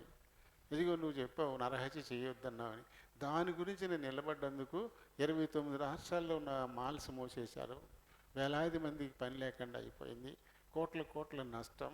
కాబట్టి నువ్వు ఎలా తీర్పు తీరుస్తావు, నువ్వే తీర్చాలని చెప్పేసి అక్కడ పెట్టారు అప్లికేషన్. ఇక్కడ కాదు, ఇది మామూలే. కానీ అసలు పెట్టింది ఇక్కడ దేవుని కోర్టులో పెట్టారు. ఎన్ని వాదాలు జరిగినాయి, తీర్పు వచ్చేసింది. తీర్పు ఏమొచ్చిందంటే ఆ షాపింగ్ మాల్స్ అన్నీ తెరిచేయండి, ఓపెన్ చేసేయండి, మొత్తం అన్నీ ఓపెన్ చేసేయండి. మూసే హక్కు మీకు లేదు. అతను ఏమమ్మాలి ఏమమ్మకూడదు చెప్పడానికి కూడా మీకు లేదు. తన ఇష్టం, తను నచ్చింది అమ్ముతాడు, లేకపోతే మానేస్తాడు. సంఘ విద్రోహ శక్తులకి సహాయం చేసే విధంగా ఆయుధాలు లాంటివి అమ్మితే తప్పు, అలాంటివి చేయరు ఎవరును. కానీ వారి మీద ఒత్తిడి మనం చేయడానికి లేదు. వాళ్ళ ఇష్టం ఏది అమ్ముకుంటారో అది అమ్ముకుంటారు. అవి ఎన్నాళ్ళైంది మూసేసి, ఎన్ని రోజులు అయిందో అన్ని రోజులకి రోజుకి ఎంత వ్యాపారం జరుగుతుందో, వారికి వచ్చే లాభం ఎంత, ఆ లాభం ఎంత నష్టపోయారు, మొత్తం అంతా ప్రభుత్వాన్ని కట్టమన్నారు. సుప్రీంకోర్టు ఇచ్చిన తీర్పు, అమెరికా సుప్రీంకోర్టు ఇచ్చిన తీర్పు. ఎన్ని రోజులు మీరు ఆ మాల్స్ను మూసేశారు, ఎంత వారికి వ్యాపార నష్టం వచ్చింది, ఆ వ్యాపార నష్టం అంతా కూడా ప్రభుత్వమే వారికి చెల్లించాలి అని తీర్పిచ్చారు. చూడండి, ఇప్పుడు అందులో పనిచేసే వాళ్ళందరూ ఏమనుకొని ఉంటారు, మనకు అడుగు కొట్టాడు, ఆ బిల్లు కూడా అమ్మితే వెళ్ళిపోయినా మన ఉద్యోగాలు ఉండు కదా, మన పరిస్థితులు అయిపోయింది అని అందరూ అనుకునే ఉంటారు. కానీ ఇప్పుడు వాళ్ళు ఎన్నాళ్ళు కూర్చున్నా సరే అన్నాళ్ళకి జీతాలు ప్యాకెట్లు ఇంటికి వెళ్ళిపోయినాయి. వాళ్ళు ఉద్యోగాలు చేయలే, వాళ్ళ డబ్బాలకు వచ్చేసింది, వీళ్ళ హామీలకు వచ్చేసింది. ఎవరు చేశారు ఇది? దేవుని మాటకు విధేయత చూపించి తద్వారా ఎన్ని ఇబ్బందులు వచ్చినా, ఎన్ని కష్టాలు వచ్చినా, ఎంత నష్టం వచ్చినా సరే, నా దేవుని మాటను నేను మీరి నడవను, నష్టం వచ్చినా సరే అని నిలబడ్డ డేవిడ్ గ్రీన్ ఎంత గొప్ప సాక్షిగా ఉన్నాడు ఇప్పుడు ప్రపంచానికి. ఎంత గొప్ప సాక్షిగా ఉన్నాడు, ప్రపంచంలోనే గొప్ప. ఇప్పుడు ఈ హాబీ లాబీకి ఇంకా పేరు ప్రఖ్యాతులు వచ్చేసాయి. ఇంకా ఇంకా ఇంకా ఇక ప్రతి వాళ్ళు హాబీ లాబీకి వెళ్ళి కొనాలి, షాపింగ్ చేయాలి, షాపింగ్కి వెళ్తే అక్కడికి వెళ్ళాలి. ఈ ఇంక విస్తరించిపోయిందంట వ్యాపారం అంతా కూడా. దేవుడు అన్యాయస్తుడా? ఆయన మాటను అనుసరించిన వెళ్తున్నప్పుడు నీకు నష్టం వస్తే చూస్తూ ఊరుకుంటాడా? మనకి మనమే నష్టం వచ్చేద్దని చెప్పేసి మనకి మనమే పరిష్కారాలు ఆలోచించేసుకుని సొంత నిర్ణయాలు తీసేసుకుని సరి చేసేసుకుంటాం. ఇప్పుడు అలా అమ్ముంటే ఏమై ఉండదు? దేవుని ఆజ్ఞను మీరి నడుచుకున్నట్టే కదా. అలా నడుచుకున్నప్పుడు వ్యాపారం అంతా పోతే నష్టపోయే పరిస్థితే కదా. కానీ నష్టం వచ్చినా సరే నేను దేవుని ఆజ్ఞను మీరను నిలబడి ఉన్నందుకు ఎంత లాభం, ఎంత పేరు. ప్రపంచమంతా ఇప్పుడు ఆయన గురించి మీకు యూట్యూబ్లో పెట్టుకుంటే హాబీ లాబీ కొడితే మేము వస్తాయి ఇవన్నీ సత్యాలు, ఇవన్నీ కూడా. అందుకని ఏం చేయాలంటే బలలో పాలు పొందడానికి సిద్ధపడుతున్నటువంటి వారు ఏం చేయాలి? ప్రేమ కలిగి సత్యము చెప్పుచు క్రీస్తు వలె ఉండడానికి అన్ని విషయాల్లోనూ మనం ఎదగాలి. సత్యం అంతే. నరహత్య చేయకూడదని ప్రభు చెప్పాడు, అదే సత్యం. దాన్ని అనుసరించి నడుచుకోవాలంతే. అందుకు తగిన విధంగా మనల్ని మనం బలపరుచుకోవాలి. అంతేగాని ఎటు పడితే అటు కదా. ఏమంది ఇక్కడ? గాలికి కొట్టుకొని పోయినట్లు కల్పింపబడిన ప్రతి ఉపదేశానికి ఇటు అటు కొట్టుకొని పోవచ్చు, అలల చేత ఎగురు కొట్టబడిన వారైనట్టు మనం ఉండకూడదు. ఇంకా అటు ఇటు ఉంటున్నావా? అటైతే అటు, ఇటైతే ఇటు. అలా ఉంటే కనుక ఆయన బలంలో పాలు పొందే అర్హత ఉండదు నీకు. తెగించి పాలు పొందినా అది నీకు మేలు చేయదు. అవిధేయులుగా పాలు పొందితే అది తీర్పులోనికి వస్తావు. స్పష్టంగా చెప్పబడింది. మీలో అనేకులు రోగులు అవుతారు, బలహీనులు అవుతారు, చాలామంది చనిపోతారు కూడా. మీకు మీరే తీర్పు తీర్చుకుంటే శిక్షావిధికి లోను కారు అంటూ పౌలు గారు కొరింథీ సంఘానికి రాస్తూ మొదటి పత్రికలో అని చెప్పాడు. కాబట్టి ఇప్పుడు ఇందులో పాలు పొందడానికి సిద్ధపడుతున్నాం. మనం ఎలా ఉండాలి? మనం ఇప్పుడు మనకు ఒక మాదిరి ఎవరు? డబ్బే అన్న అలెగ్జాండర్ ఏం చేశాడు? కొత్త చేతులతో పోతున్నాను నేను, ఎందుకురా బాబు డబ్బు అంటూ కొట్టుకు చేస్తారు అని మెసేజ్ ఇచ్చి వెళ్ళిపోయాడు. కానీ ఈయన డేవిడ్ గ్రీన్, నాకు డబ్బు పోయినా పోవచ్చు, నష్టం వస్తే రావచ్చు, నేను మట్టుకు నా ప్రభు ఆజ్ఞను మీరి నడుచుకోను అని నిలబడ్డాడు. నష్టపోయాడా? బోల్డ్ వ్యాపారం చేయకుండానే కోట్లు వచ్చి పడింది. పొద్దున్న సాయంకాలం దాకా నుంచి అమ్మకుండానే అందులో పనిచేసే కుర్రాళ్ళకి పిల్లలకి జీతాలు చేసినాయి. ఈ షాపింగ్ మాల్స్ విపరీతంగా విస్తరించిపోయినాయి. పేరు వచ్చేసింది ఈ హాబీ లాబీ. సుప్రీంకోర్టులో నడిచింది కేసు చాన్నాళ్ళు. ఏంటి కేసు? డేవిడ్ గ్రీన్ అవి గర్భనిరోధక మాత్రలు అమ్మనన్నాడంట, అందు గురించి ఆయన్ని మూసేశారంట. అందరికీ ధైర్యం వచ్చింది. ఇప్పుడు మేము చేయకూడని మేము చెయ్యం, అంతే. ఇంకెవరు మాట్లాడడం లేదు కదా. అలా మనం నిలబడాలి, అటు ఇటు ఊగిసలాడిపోకూడదు, స్థిరంగా ఉండాలి. అప్పుడు మట్టుకే మనకి మేలుకరం. నష్టపోతాం అనుకుంటున్నాం అంతే, సాతాను చూపిస్తాడు అలా తాటాకి చప్పుళ్ళు చేసినట్టు, ఏదో వచ్చి పడిపోయినట్టు. ఏం కాదు, వాడి వల్ల ఏమీ కాదు. ఇంకా నీలో ఉన్నవాడు ఆడికంటే కూడా చాలా బలవంతుడు. కాబట్టి రెండు తలంపులు లేకుండా స్థిరంగా మనం ఉండి ప్రభు దేహంలో రక్తంలో పాలు పంపులు పొందుదాం. దేవుడి మాటల్ని దీవించునుగా.